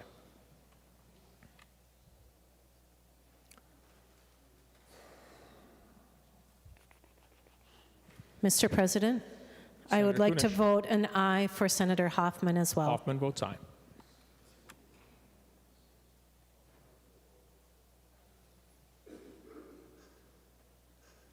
Senator Eichhorn. Thank you, Mr. President. Senator Senjum votes nay. Senjum votes nay. All members having voted with desire to vote, Secretary will close the roll. There being 31 ayes and 33 nays. The motion to withdraw, place in general orders, does 35 nays. The motion to withdraw does not prevail. Senator Lopez-Franzen, I do apologize. I sincerely did not see your hand as I finished this call, and once I finished the statement, the roll call is automatically. I apologize that I did not see you, and by the way, I have missed people in the back of the room too, so I do apologize for that. Thank you, Senator Mr. Kunish. President, and my comment was about this last bill that was up for consideration for movement to the general orders, but it also encompasses all 8 bills. We've actually gone through 8 bills that we have asked as the minority party to place on general orders under the theme of respecting the rights of privacy of Minnesotans. We are under attack when it comes to our privacy rights. Roe versus Wade is just the beginning. And members, my comments to the bill that Senator Wickland proposed to move is on home visiting, but we propose other bills that deal with supporting families and mothers and those who are expecting to increase their family and to support those families. We are just very concerned with the lack of urgency in this body to move these bills forward. Yes, we go through the committee process. Most, if not all, of the bills that we put on these motions in the last hour or more have been put on committee hearing requests, and we've heard nothing from the majority party. So members, we question what the urgency is when we are literally under attack with our basic privacy human rights. So members, I don't understand why we can't bring these bills to the floor so we can debate the merits of these bills so we can protect Minnesotans from being stripped from their privacy rights as we are about to witness this summer when we adjourn from session. And my question to the majority is, after these 8 bills, if we can't support families, if we can't support Minnesotans and protect reproductive rights, do you not think there's a threat? And I don't ask this rhetorically. I ask this because we are concerned that we are missing this moment, that we are not bringing the debate to the floor, and that we continue to be gavelled down. And I appreciate indulging us in having our voice heard in the last few hours, Mr. President. I really do. But my members really want to know what the message is in this body with the majority. Do they completely think they agree with the leaked draft that Roe versus Wade should be overturned, that Minnesotans have no right to privacy? That is what our message is today to Minnesotans, that we will fight for those privacy rights. We will fight for your reproductive rights to an abortion, and that this majority party and the Minnesota Senate does not want to protect. Thank you, Mr. President. Remaining under motions and resolutions, Senator Miller. Thank you, Mr. President. I move for a brief recess for the purpose of appointing a conference committee. To that motion, all those in favor signify by saying aye. Those opposed, the motion does prevail. Senators in recess.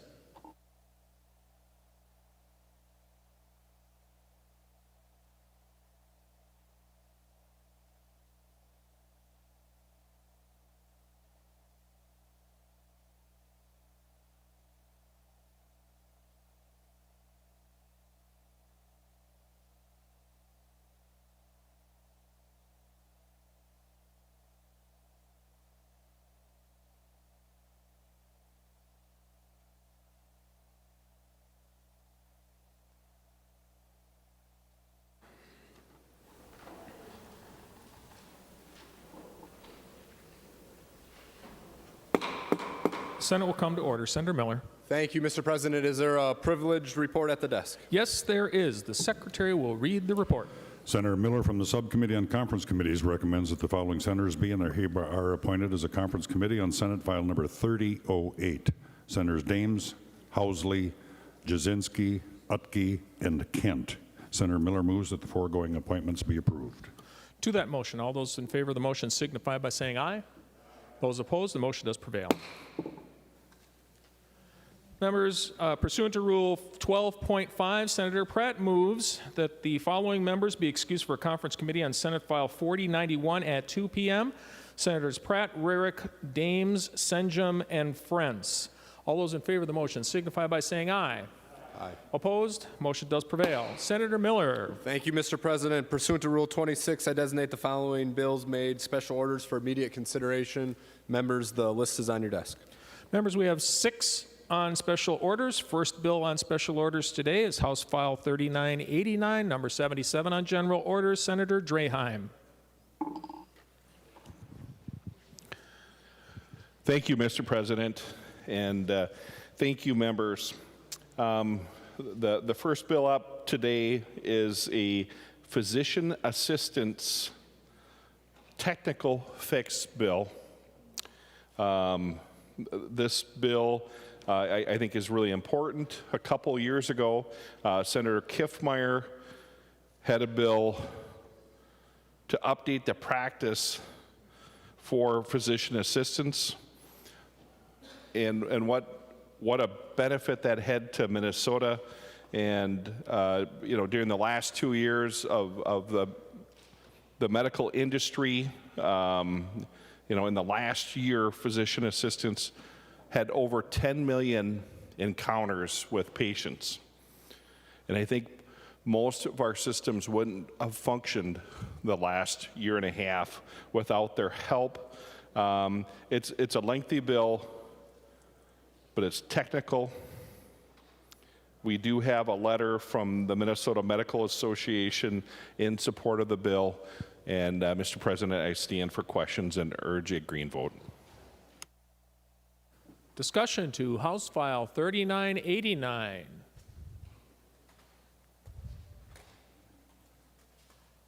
Seeing no discussion, the Secretary will give the bill its third reading. House File Number 3989, a bill for an act relating to health adding physician assistance to certain statutes. Third reading. Seeing no further discussion, the Secretary will take the bill on final passage of House File 3989.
So I call on Senator Kunish to report members voting under Rule 40.7. Senator Kunish.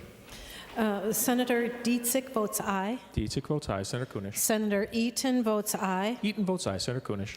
Senator Eakin votes aye. Eakin votes aye. Senator Kunish. Senator Fateh votes aye. Fateh votes aye. Senator Kunish. Senator McEwen votes aye. McEwen votes aye. Senator Kunish. Senator Newton votes aye. Newton votes aye.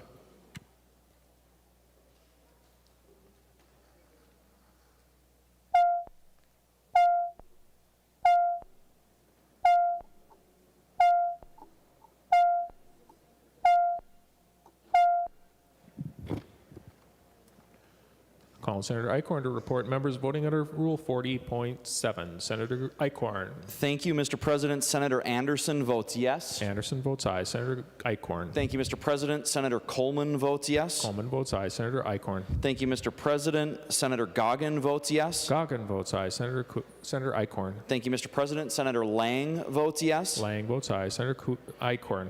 Thank you, Mr. President. Senator Newman votes yes. Newman votes aye. Senator Eichhorn. Thank you, Mr. President. Senator Tomassoni votes aye. Tomassoni votes aye. Senator Eichhorn. Thank you, Mr. President. Senator Utke votes aye. Utke votes aye. Senator Eichhorn. Thank you, Mr. President. Senator Housley votes aye. Housley votes aye. Senator Eichhorn. Thank you, Mr. President. Senator Duckworth votes aye. Duckworth votes aye. Senator Eichhorn. Thank you, Mr. President. Senator Ingebrigtsen votes aye. Ingebrigtsen votes aye. Senator Eichhorn. Thank you, Mr. President. Senator Weber votes aye. Weber votes aye. Senator Eichhorn. Thank you, Mr. President. Senator Westrom votes aye. Westrom votes aye. Senator Eichhorn.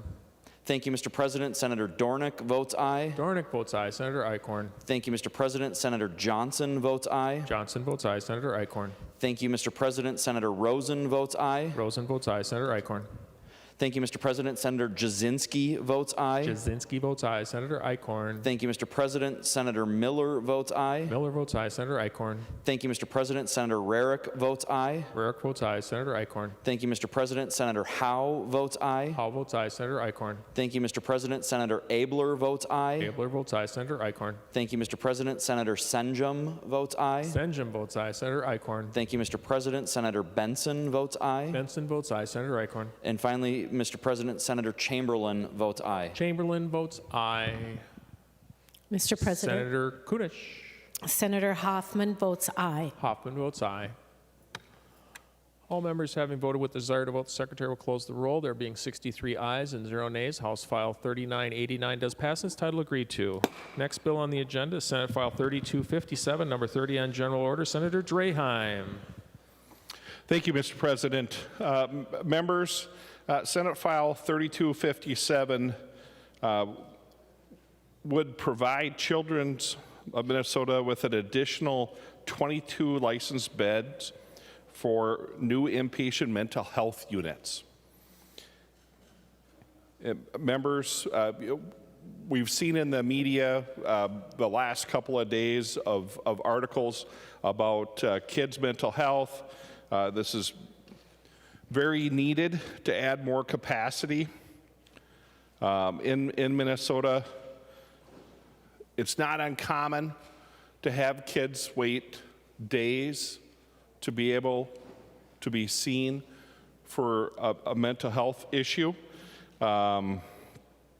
We do a lot of great things here in Minnesota in our health care, but I think the mental health arena is one area that we can improve.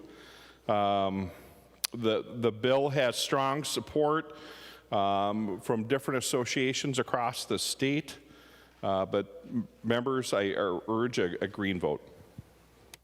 Discussion to Senate File 3257, Senator Klein. Thank you, Mr. President. Thank you, Senator Draheim, for bringing this forward, and also for your sort of broad-based work to address pediatric mental health this session with several innovative ideas, which are clearly urgently needed in the state of Minnesota.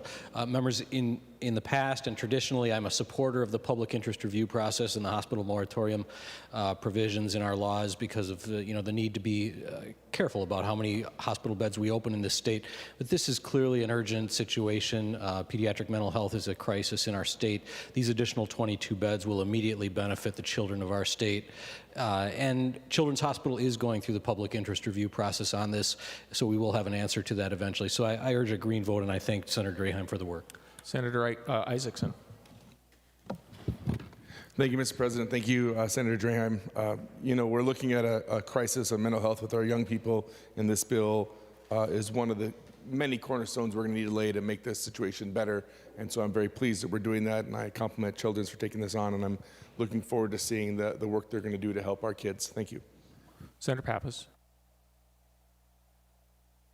Thank you, Mr. President, and thank you, Senator Draheim, for carrying this bill. I'm a co-author on it in Children's Hospital St. Paul's in my district, and I'm really very pleased with the work that they're doing. I did a tour of the facility. They're remodeling an unused wing to be more appropriate for children with more group space for group activities and group therapy, and they also will be, 8 of the 22 beds will be for children under 12 years old. I mean, it's sad to say that we have children that are having these mental health crises, but it's really important that we give them the medical care that they need at the appropriate time, and they don't have to wait, or their families don't have to wonder where they're going to send them. So thank you again, and I urge members to support the legislation. Senator Wickland. Thank you, Mr. President. I rise to support the bill before us today. I appreciate the work that has gone into the proposal brought forward by Children's to add these pediatric inpatient beds. And it is clear that we desperately need to increase the number of these beds as well as other supports for children who are having mental health crises. And while I believe that the public interest review process is important, and I think that the legislature has work that we should be doing to try to make sure that the process is working for the legislature to understand and be able to analyze proposals that are brought forward to us. I do think that this particular exception does merit our support this session, and I appreciate that they are continuing to work with the Department of Health to finish the public interest review so that we will have the information from that review to analyze and to be able to answer any questions that we have going forward. I would like to say that I think that this is one component of how we expand and assist in broadening our mental health system in Minnesota. And I wondered if Senator Draheim would yield for a question. He will yield. Senator Wickland. Thank you, Mr. President. Yeah, and I'm wondering if, Senator Draheim, if you could address, this proposal, it's great that we are acting on this on the floor today. But I have a concern that we're, about a week, a little over a week away from our end of a session, and we really haven't had the ability to see Senate action on other mental health proposals on the floor. And I know that we have, that you have a bill that has many provisions in it that do merit consideration. I also know that the House, the other body, has in their omnibus bill several of these provisions that are common to the bill that you are carrying. These would increase funding for loan forgiveness, mobile crisis services funding, shelter-linked mental health grant funding, having funding for making changes to our IRT system. So there's many areas of commonality.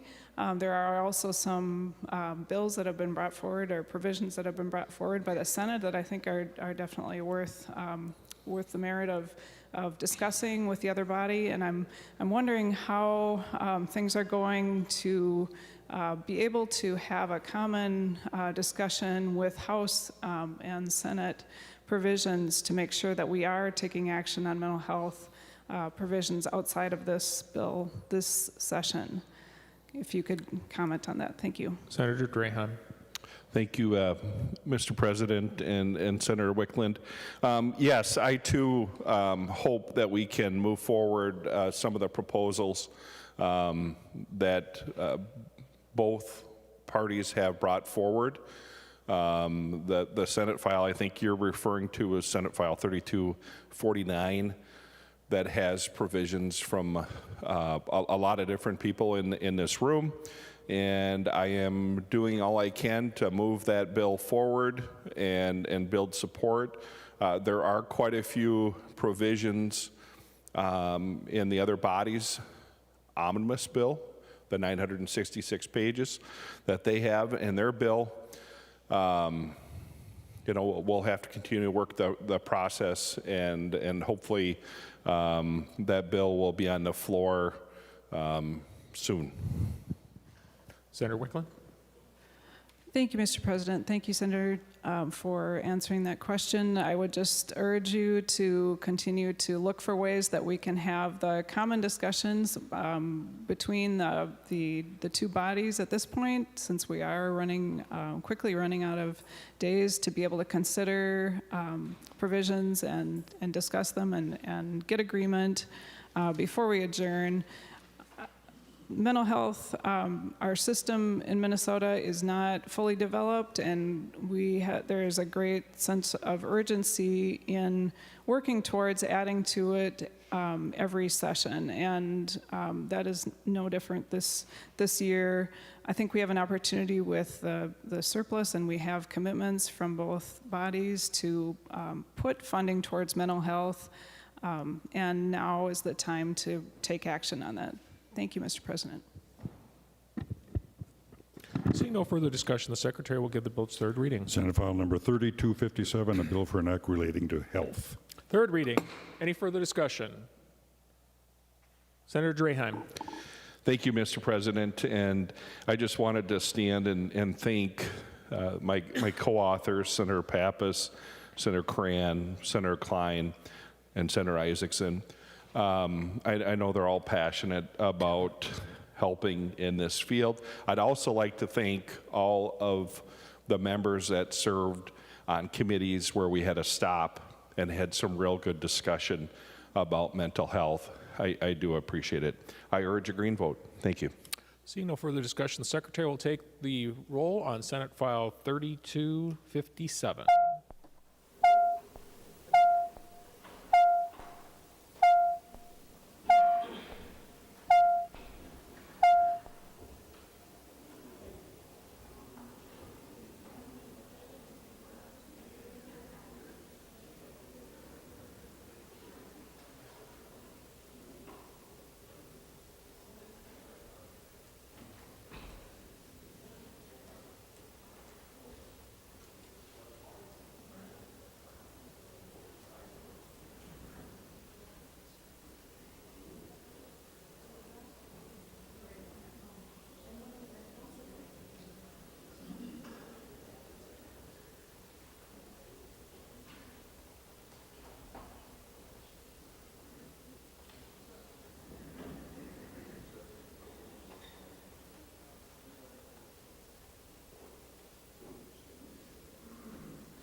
Call on Senator Eichhorn to report members voting under Rule 40.7. Senator Eichhorn.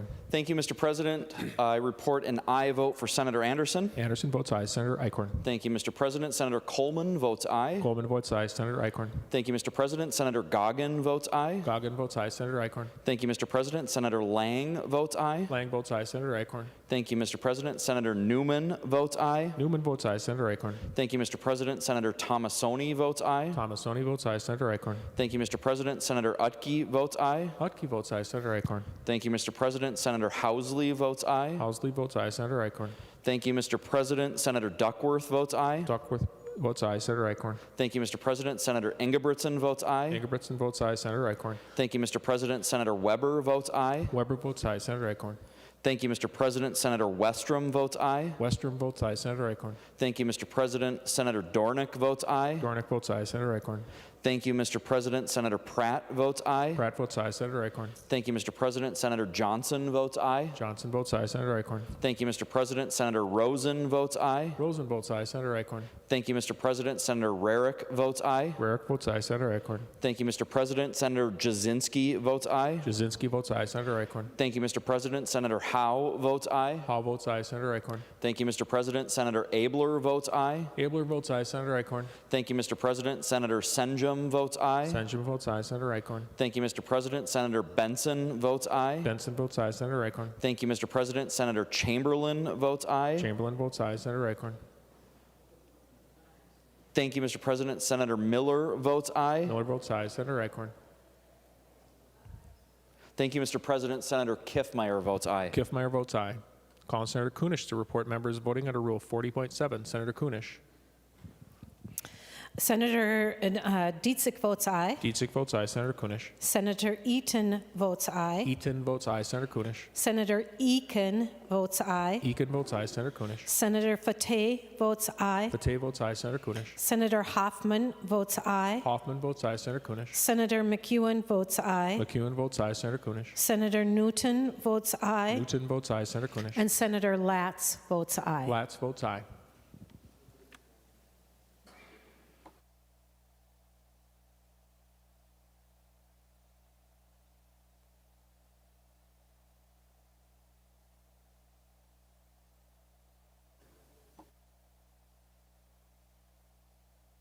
All members having voted with the desire to vote, the Secretary will close the roll. There being 65 ayes and no nays, Senate File 3257 does pass and is title agreed to. Third bill on today's agenda, Senate File 3288, number 53 on general orders, Senator Dames. Well, thank you, Mr. President, members, and today I have Senate File 3288, and it's a bill relating to commerce modifying a definition applying to the licensee for education and the education classwork that's being done. So with that, Mr. President, in order to get the bill in the place I'd like to have it, I have the A2 amendment.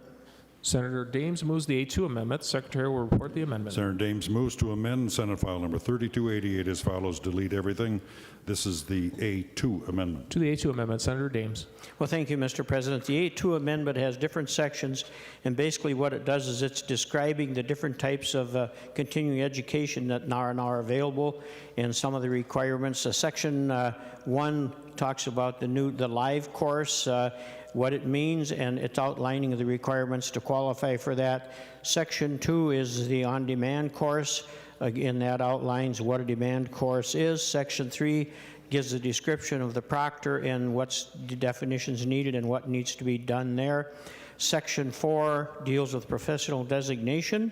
Section 5 deals with the on-demand continuing education and outlines the requirements for the course. Section number 6 deals with, I'm going to find it here, excuse me, members. Section number 6 deals with the a final examination, and then we go to Section 7, which talks about the responsibilities of an education provider, and then Section 8 gives the instructions to the reviser to change the names where they are in the statute from self-study to on-demand course, and from classroom course to live course. And members, that is what's in Senate File number 3288, and I will stand for questions. To the A2 amendment. See no further discussion. All those in favor of the A2 amendment signify by saying aye. Aye. Those opposed, motion has prevailed. The amendment is adopted. To the amended Senate File 3288. Seeing no further discussion, the Secretary will give the bill its third reading. Senate File number 3288, a bill for an act relating to commerce. Third reading, Senator Kent. Thank you, Mr. President, and Senator Dames. Thank you for your work on this bill, and I appreciate it. I think this amendment gets it into a shape that everybody can support, so I encourage a green vote.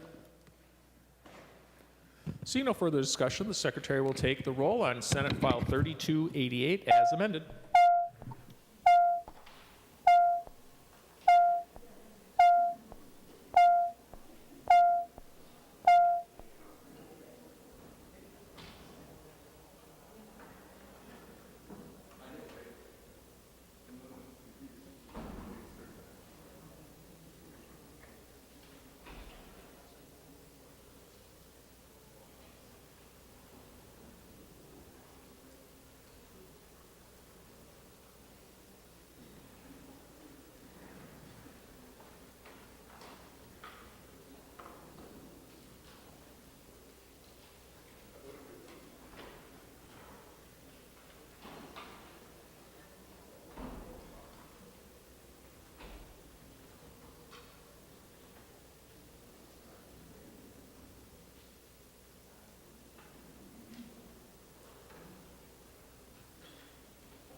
I call on Senator Kunish to report members voting under Rule 40.7. Senator Kunish. Mr. President, Senator Dietzick votes aye. Dietzick votes aye. Senator Kunish. Senator Eaton votes aye. Eaton votes aye. Senator Kunish. Senator Eakin votes aye. Eakin votes aye. Senator Kunish. Senator Fateh votes aye. Fateh votes aye. Senator Kunish. Senator Hoffman votes aye. Hoffman votes aye. Senator Kunish. Senator McEwen votes aye. McEwen votes aye. Senator Kunish. And Senator Newton votes aye. Newton votes aye. Also, excuse me. Senator Kunish. Senator Latz votes aye. Latz votes aye.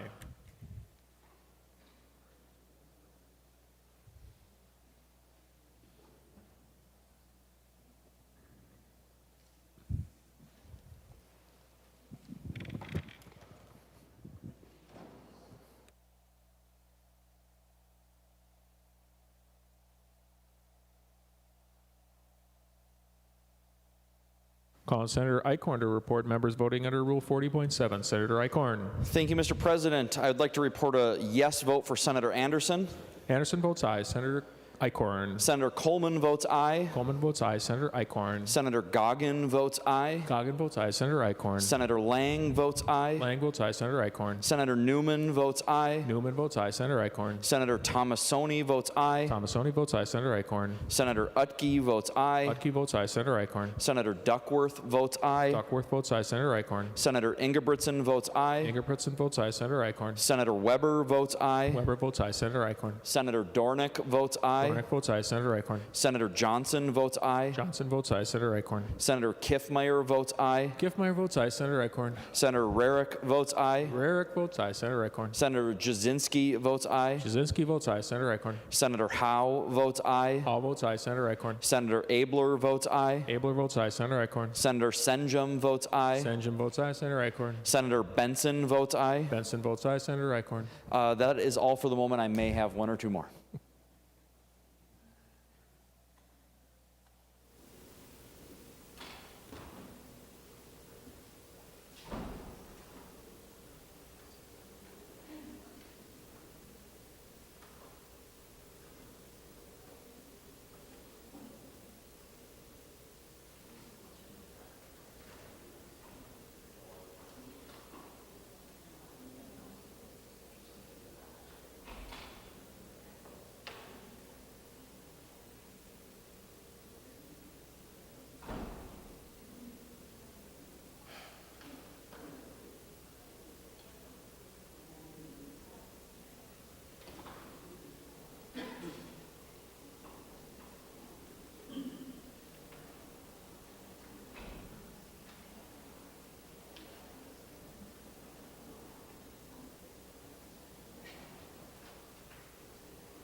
Senator Eichhorn. Mr. President, I would like to report an aye vote for Senator Westrom. Western votes aye. Senator Eichhorn? No more? Bear with us just a moment. I'm waiting on one additional one.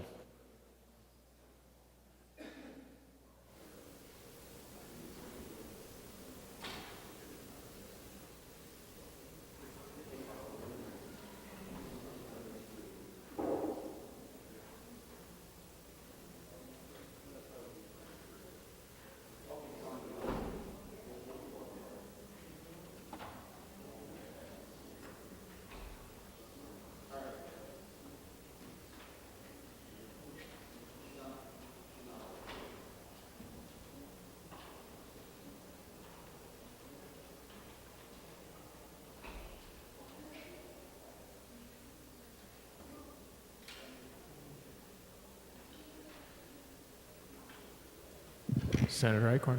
Mr. President, I would like to report an aye vote for Senator Pratt. Senator Pratt votes aye. And Senator Nelson is on her way down to vote.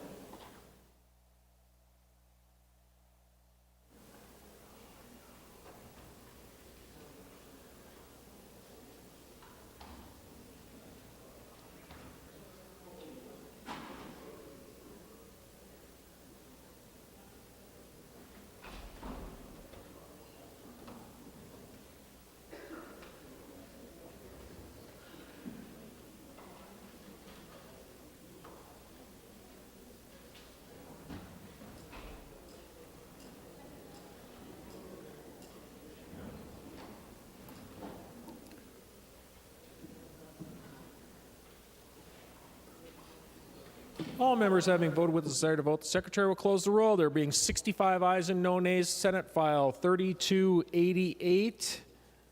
As amended, does pass in its title agreed to. Next bill on the agenda, House File 2353, number 14 on general orders. Senator Limmer.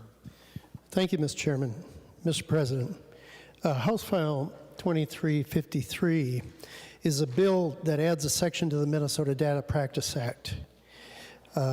It classifies students' education support service data as private data on individuals. Currently, there's a temporary data classification from the Department of Administration that will expire this August.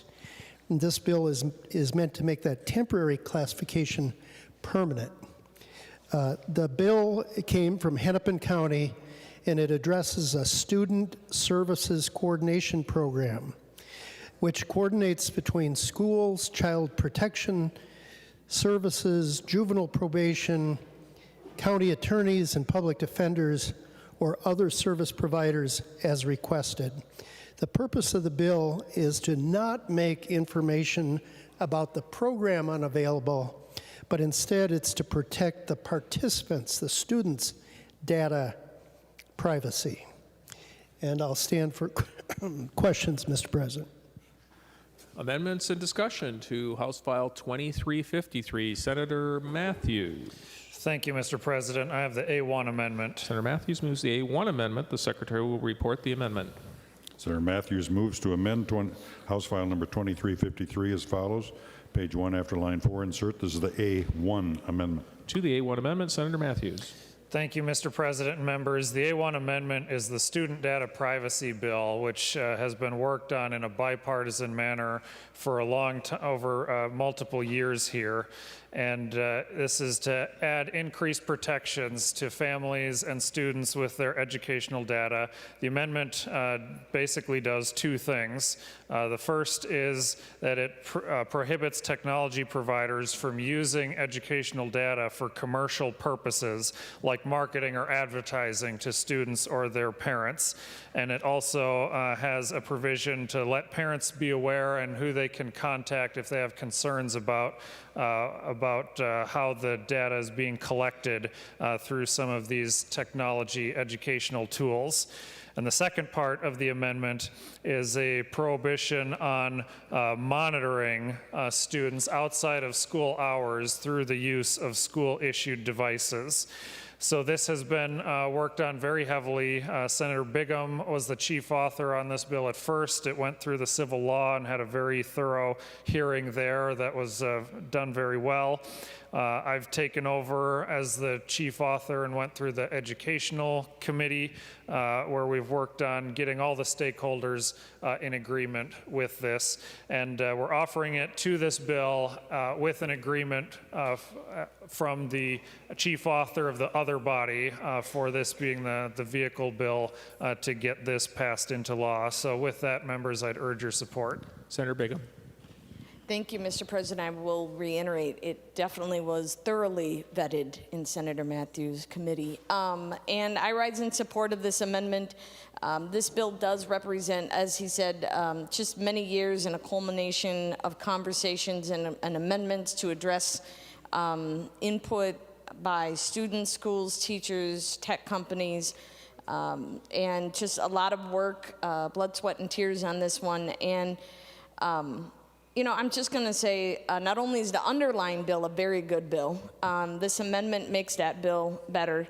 And, you know, members, schools are government, and they should not be entitled to watch students' every activity when they are not at school or not doing their schoolwork. And this bill addresses that. And so we should be very proud to stand in support of this and pass it. And I'm telling you what, we're going to be one of the nation leaders in this area of student data privacy. I urge a yes vote.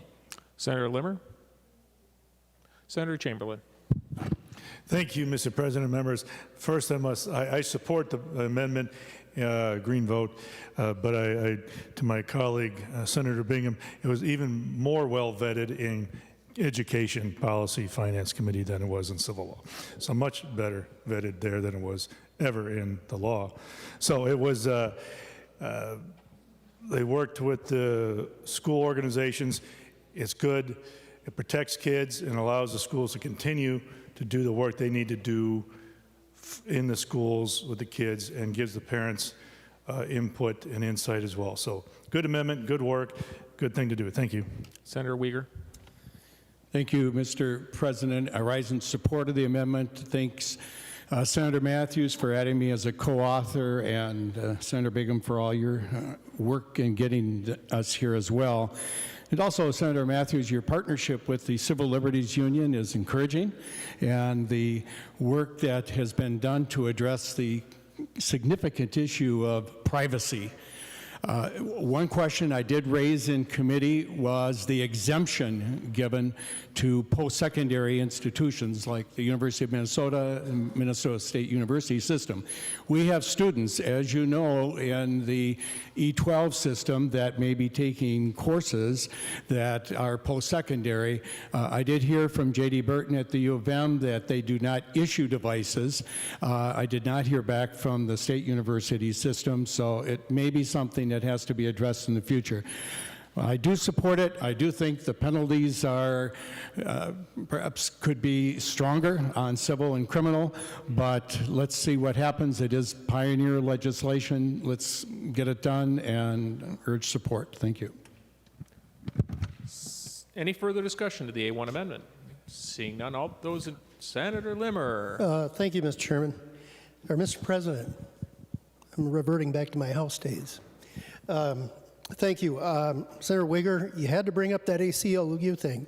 Now I can't, no, I'm kidding. The ACLU, along with many conservative groups, are beginning to understand the importance of data privacy on both ends of the political spectrum. And I think this is a very unifying amendment. I speak in favor of the amendment, and I consider it friendly. To the A1 amendment, all those in favor of the A1 amendment signify by saying aye. Aye. Those opposed, the motion does prevail. Amendment is adopted. Further amendments and discussion to House File 2353 as amended. Seeing none, the Secretary will give the bill its third reading. House File Number 2353, a bill for an act relating to data practices. Third reading. Any further discussion? Seeing none, the Secretary will take the roll on House File 2353 as amended.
Calling Senator Eichhorn to report members voting under Rule 40.7. Senator Eichhorn.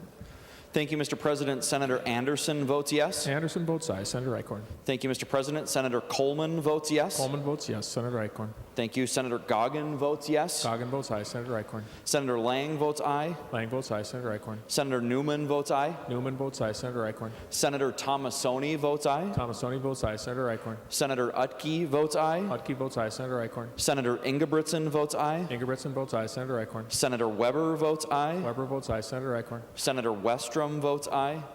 Western votes aye. Senator Eichhorn. Senator Dornick votes. Senator Dornick already voted. He didn't tell me. Senator Pratt votes aye. Pratt votes aye. Senator Eichhorn.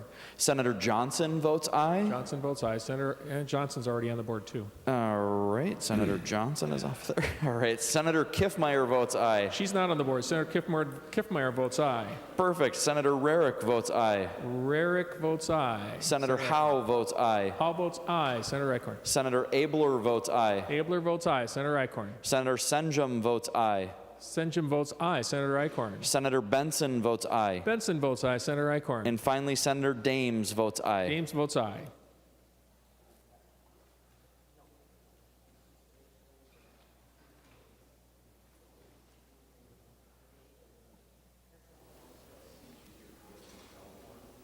Call Senator Kunish to report members voting under Rule 40.7. Senator Kunish.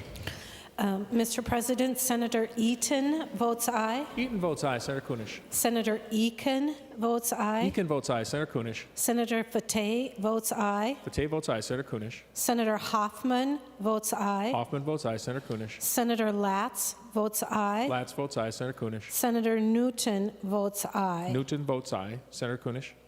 And that's what I have for now.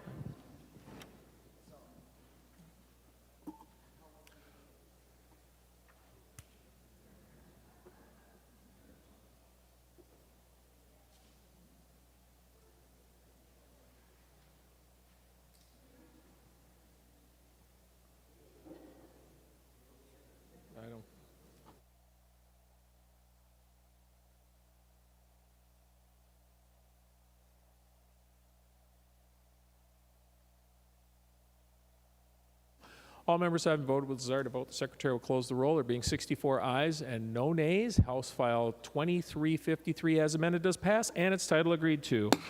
Fifth bill on the orders is House File 2945, number 21 on general orders. Senator Curran. Thank you, Mr. President. Happy to present House File 2945.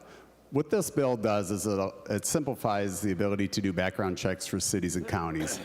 It allows cities and counties to utilize their own police or law enforcement agency to perform background checks.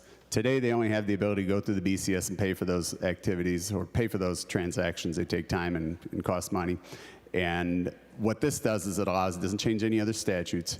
It allows their own agencies to obtain that information along with the corresponding information utilizing the same BCA background information. It just streamlines it, allows them to have more control for hiring and doing background checks within cities and counties. All entities, there's no one opposed to it and all in favor. It's a good simplified business or simplified state government operations business. Thank you. Discussion and amendments to House File 2945. Seeing none, the Secretary will give the bill its third reading. House File Number 2945, a bill for an act relating to data practices. Third reading. Any further discussion? Seeing none, the Secretary will take the roll on final passage of House File 2945.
Call on Senator Kunish to report members voting under Rule 40.7. Senator Kunish.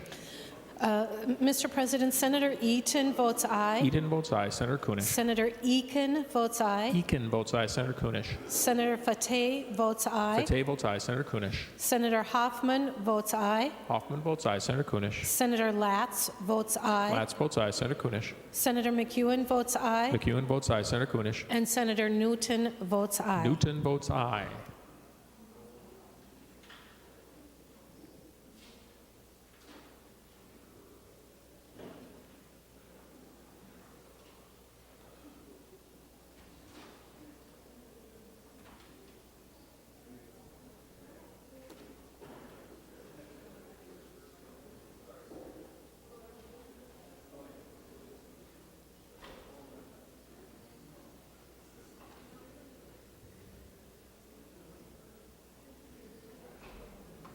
Call on Senator Jasinski to report members voting under Rule 40.7. Senator Jasinski. Thank you, Mr. President. Senator Goggin votes aye. Goggin votes aye. Senator Jasinski. Senator Thomasoni votes aye. Thomasoni votes aye. Senator Jasinski. Senator Howell votes aye. Hall votes aye. Senator Jasinski. Senator Senjum votes aye. Senjum votes aye. Senator Jasinski. Senator Benson votes aye. Benson votes aye. Senator Jasinski. Senator Weber votes aye. Weber votes aye. Senator Jasinski. Senator Westrom votes aye. Westrom votes aye. Senator Jasinski. Senator Pratt votes aye. Pratt votes aye. Senator Jasinski. Senator Dames votes aye.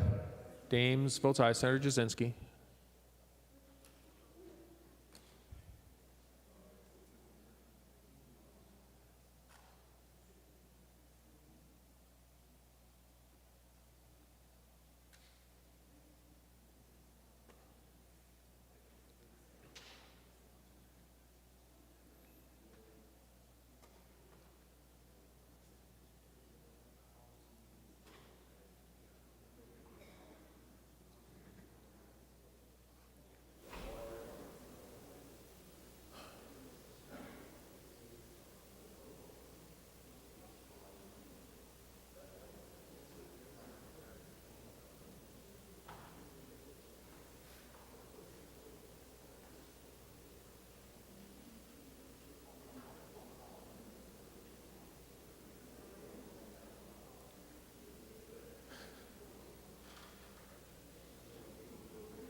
Senator Jasinski. Thank you, Mr. President. Senator Anderson votes aye. Anderson votes aye. Senator Jasinski. Senator Abler votes aye. Abler votes aye. Senator Jasinski. Senator Coleman votes aye. Coleman votes aye. Senator Jasinski.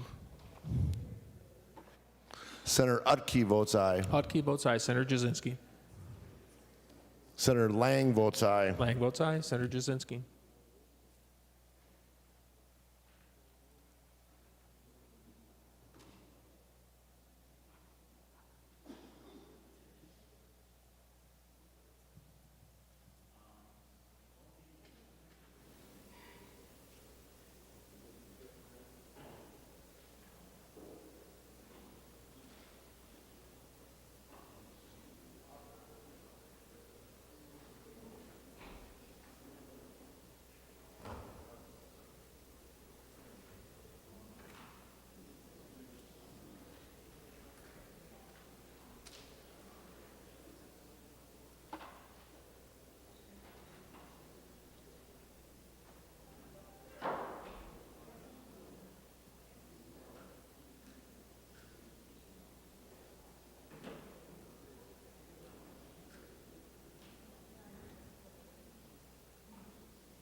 Senator Jasinski. Thank you, Mr. President. Senator Kiffmeyer votes aye. Kiffmeyer votes aye. Senator Jasinski. Senator Newman votes aye. Newman votes aye. Senator Jasinski. Senator Johnson votes aye. Johnson votes aye. Senator Jasinski. Senator Ingebrigtsen votes aye. Ingebrigtsen votes aye.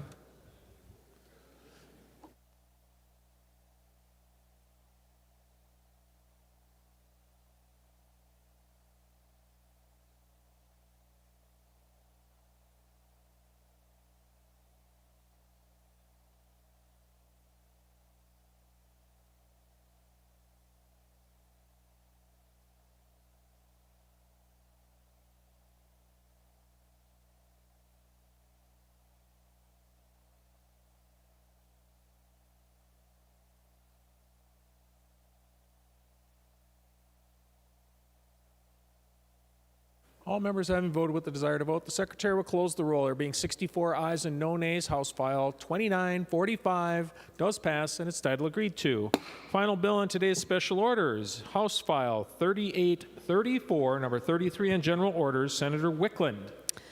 Thank you, Mr. President. I'm happy to present House File 3834. This is a bill that will enable the City of Bloomington to increase the size of their Housing and Redevelopment Authority.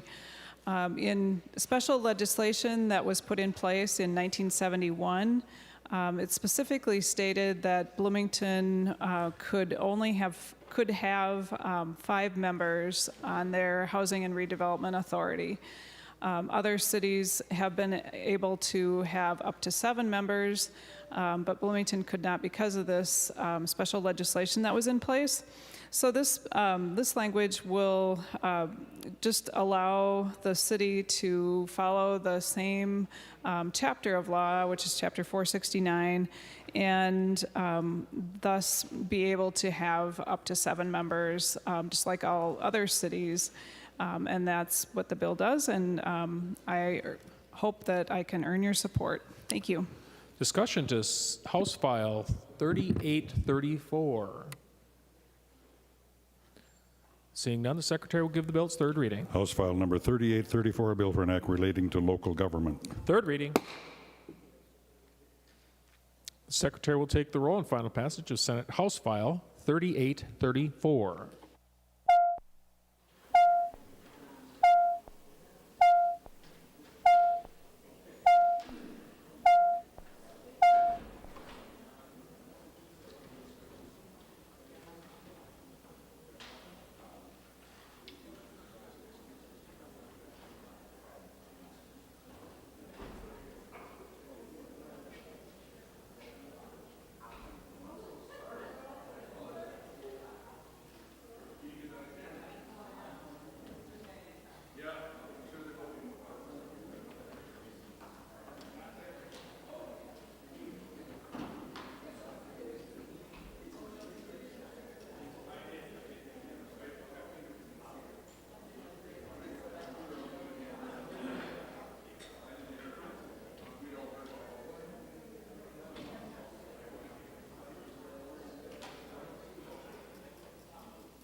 I call on Senator Kunish to report members voting under Rule 40.7. Senator Kunish.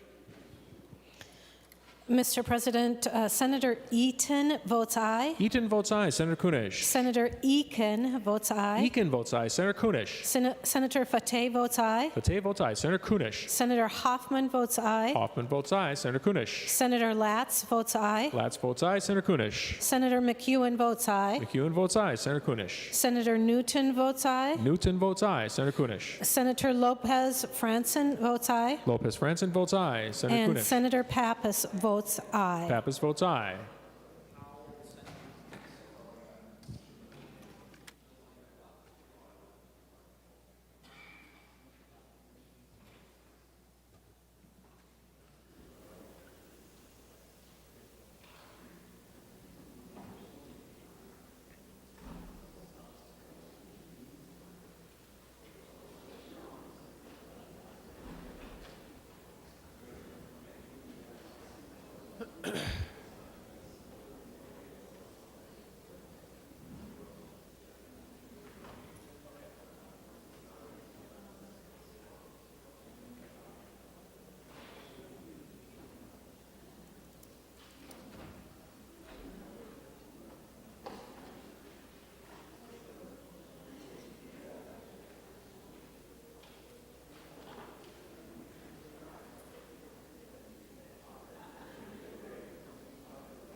I call on Senator Jasinski to report members voting under Rule 40.7. Senator Jasinski. Thank you, Mr. President. Senator Dames votes aye. Dames votes aye. Senator Jasinski. Senator Rarick votes aye. Rarick votes aye. Senator Jasinski. Senator Kiffmeyer votes aye. Kiffmeyer votes aye. Senator Jasinski. Senator Anderson votes aye. Anderson votes aye. Senator Jasinski. Senator Coleman votes aye. Coleman votes aye. Senator Jasinski. Goggin votes aye. Goggin votes aye. Senator Jasinski. Lang votes aye. Lang votes aye. Senator Jasinski. Newman votes aye. Newman votes aye. Senator Jasinski. Senator Tomasoni votes aye. Tomasoni votes aye. Senator Jasinski. Senator Howell votes aye. Howell votes aye. Senator Jasinski. Senator Benson votes aye. Benson votes aye. Senator Jasinski. Senator Utke votes aye. Utke votes aye. Senator Jasinski. Senator Ingebrigtsen votes aye. Ingebrigtsen votes aye. Senator Jasinski. Senator Weber votes aye. Weber votes aye. Senator Jasinski. Senator Pratt votes aye. Pratt votes aye. Senator Jasinski. Senator Senjum votes aye. Senjum votes aye. Senator Jasinski. Also, I reported Senator Dames votes aye. Dames votes aye. Senator Duckworth votes aye. Duckworth votes aye. Senator Jasinski.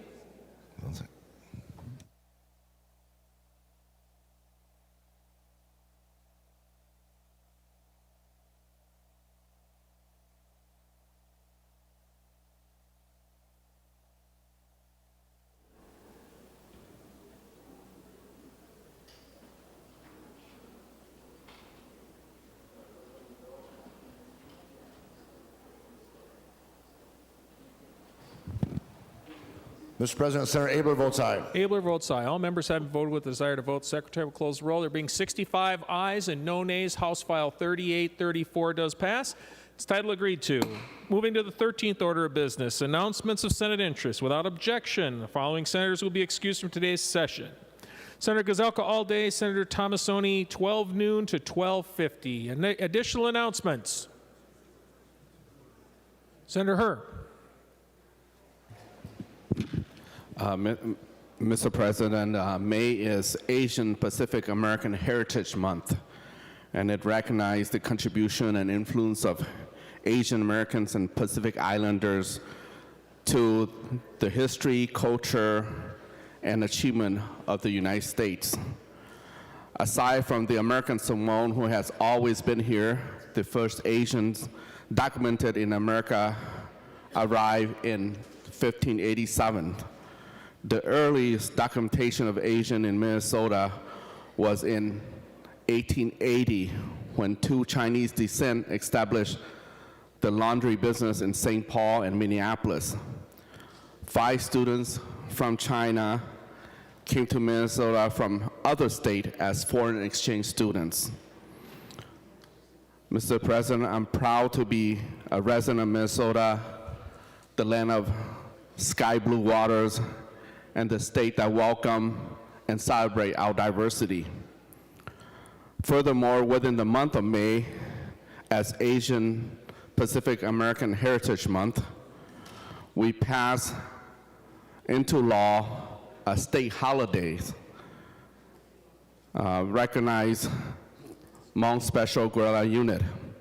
Under Section 10.5805, it designates May 14th as Hmong Special Guerrilla Units Remembrance Day in honor of the Southeast Asian and Americans and their allies who serve, suffer, sacrifice, and die in the Secret War in Laos, during the Vietnam War, in the years from 1961 to 1965 in support of the armed forces of the United States.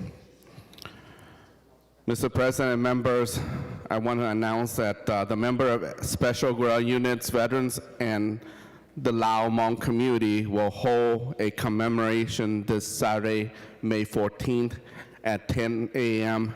at the Lao Secret War Memorial next to the Vietnam War Memorial, and extend invitation to everyone to join them for the honor, the pay of respect, and the remembrance of the Special Guerrilla Unit.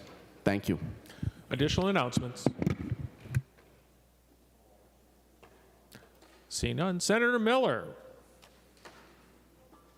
Thank you, Mr. President. I move that the Senate do now adjourn until Monday, May 16th at 11 a.m. To that motion, all those in favor signify by saying aye. Those opposed, motion does prevail. The Senate is adjourned.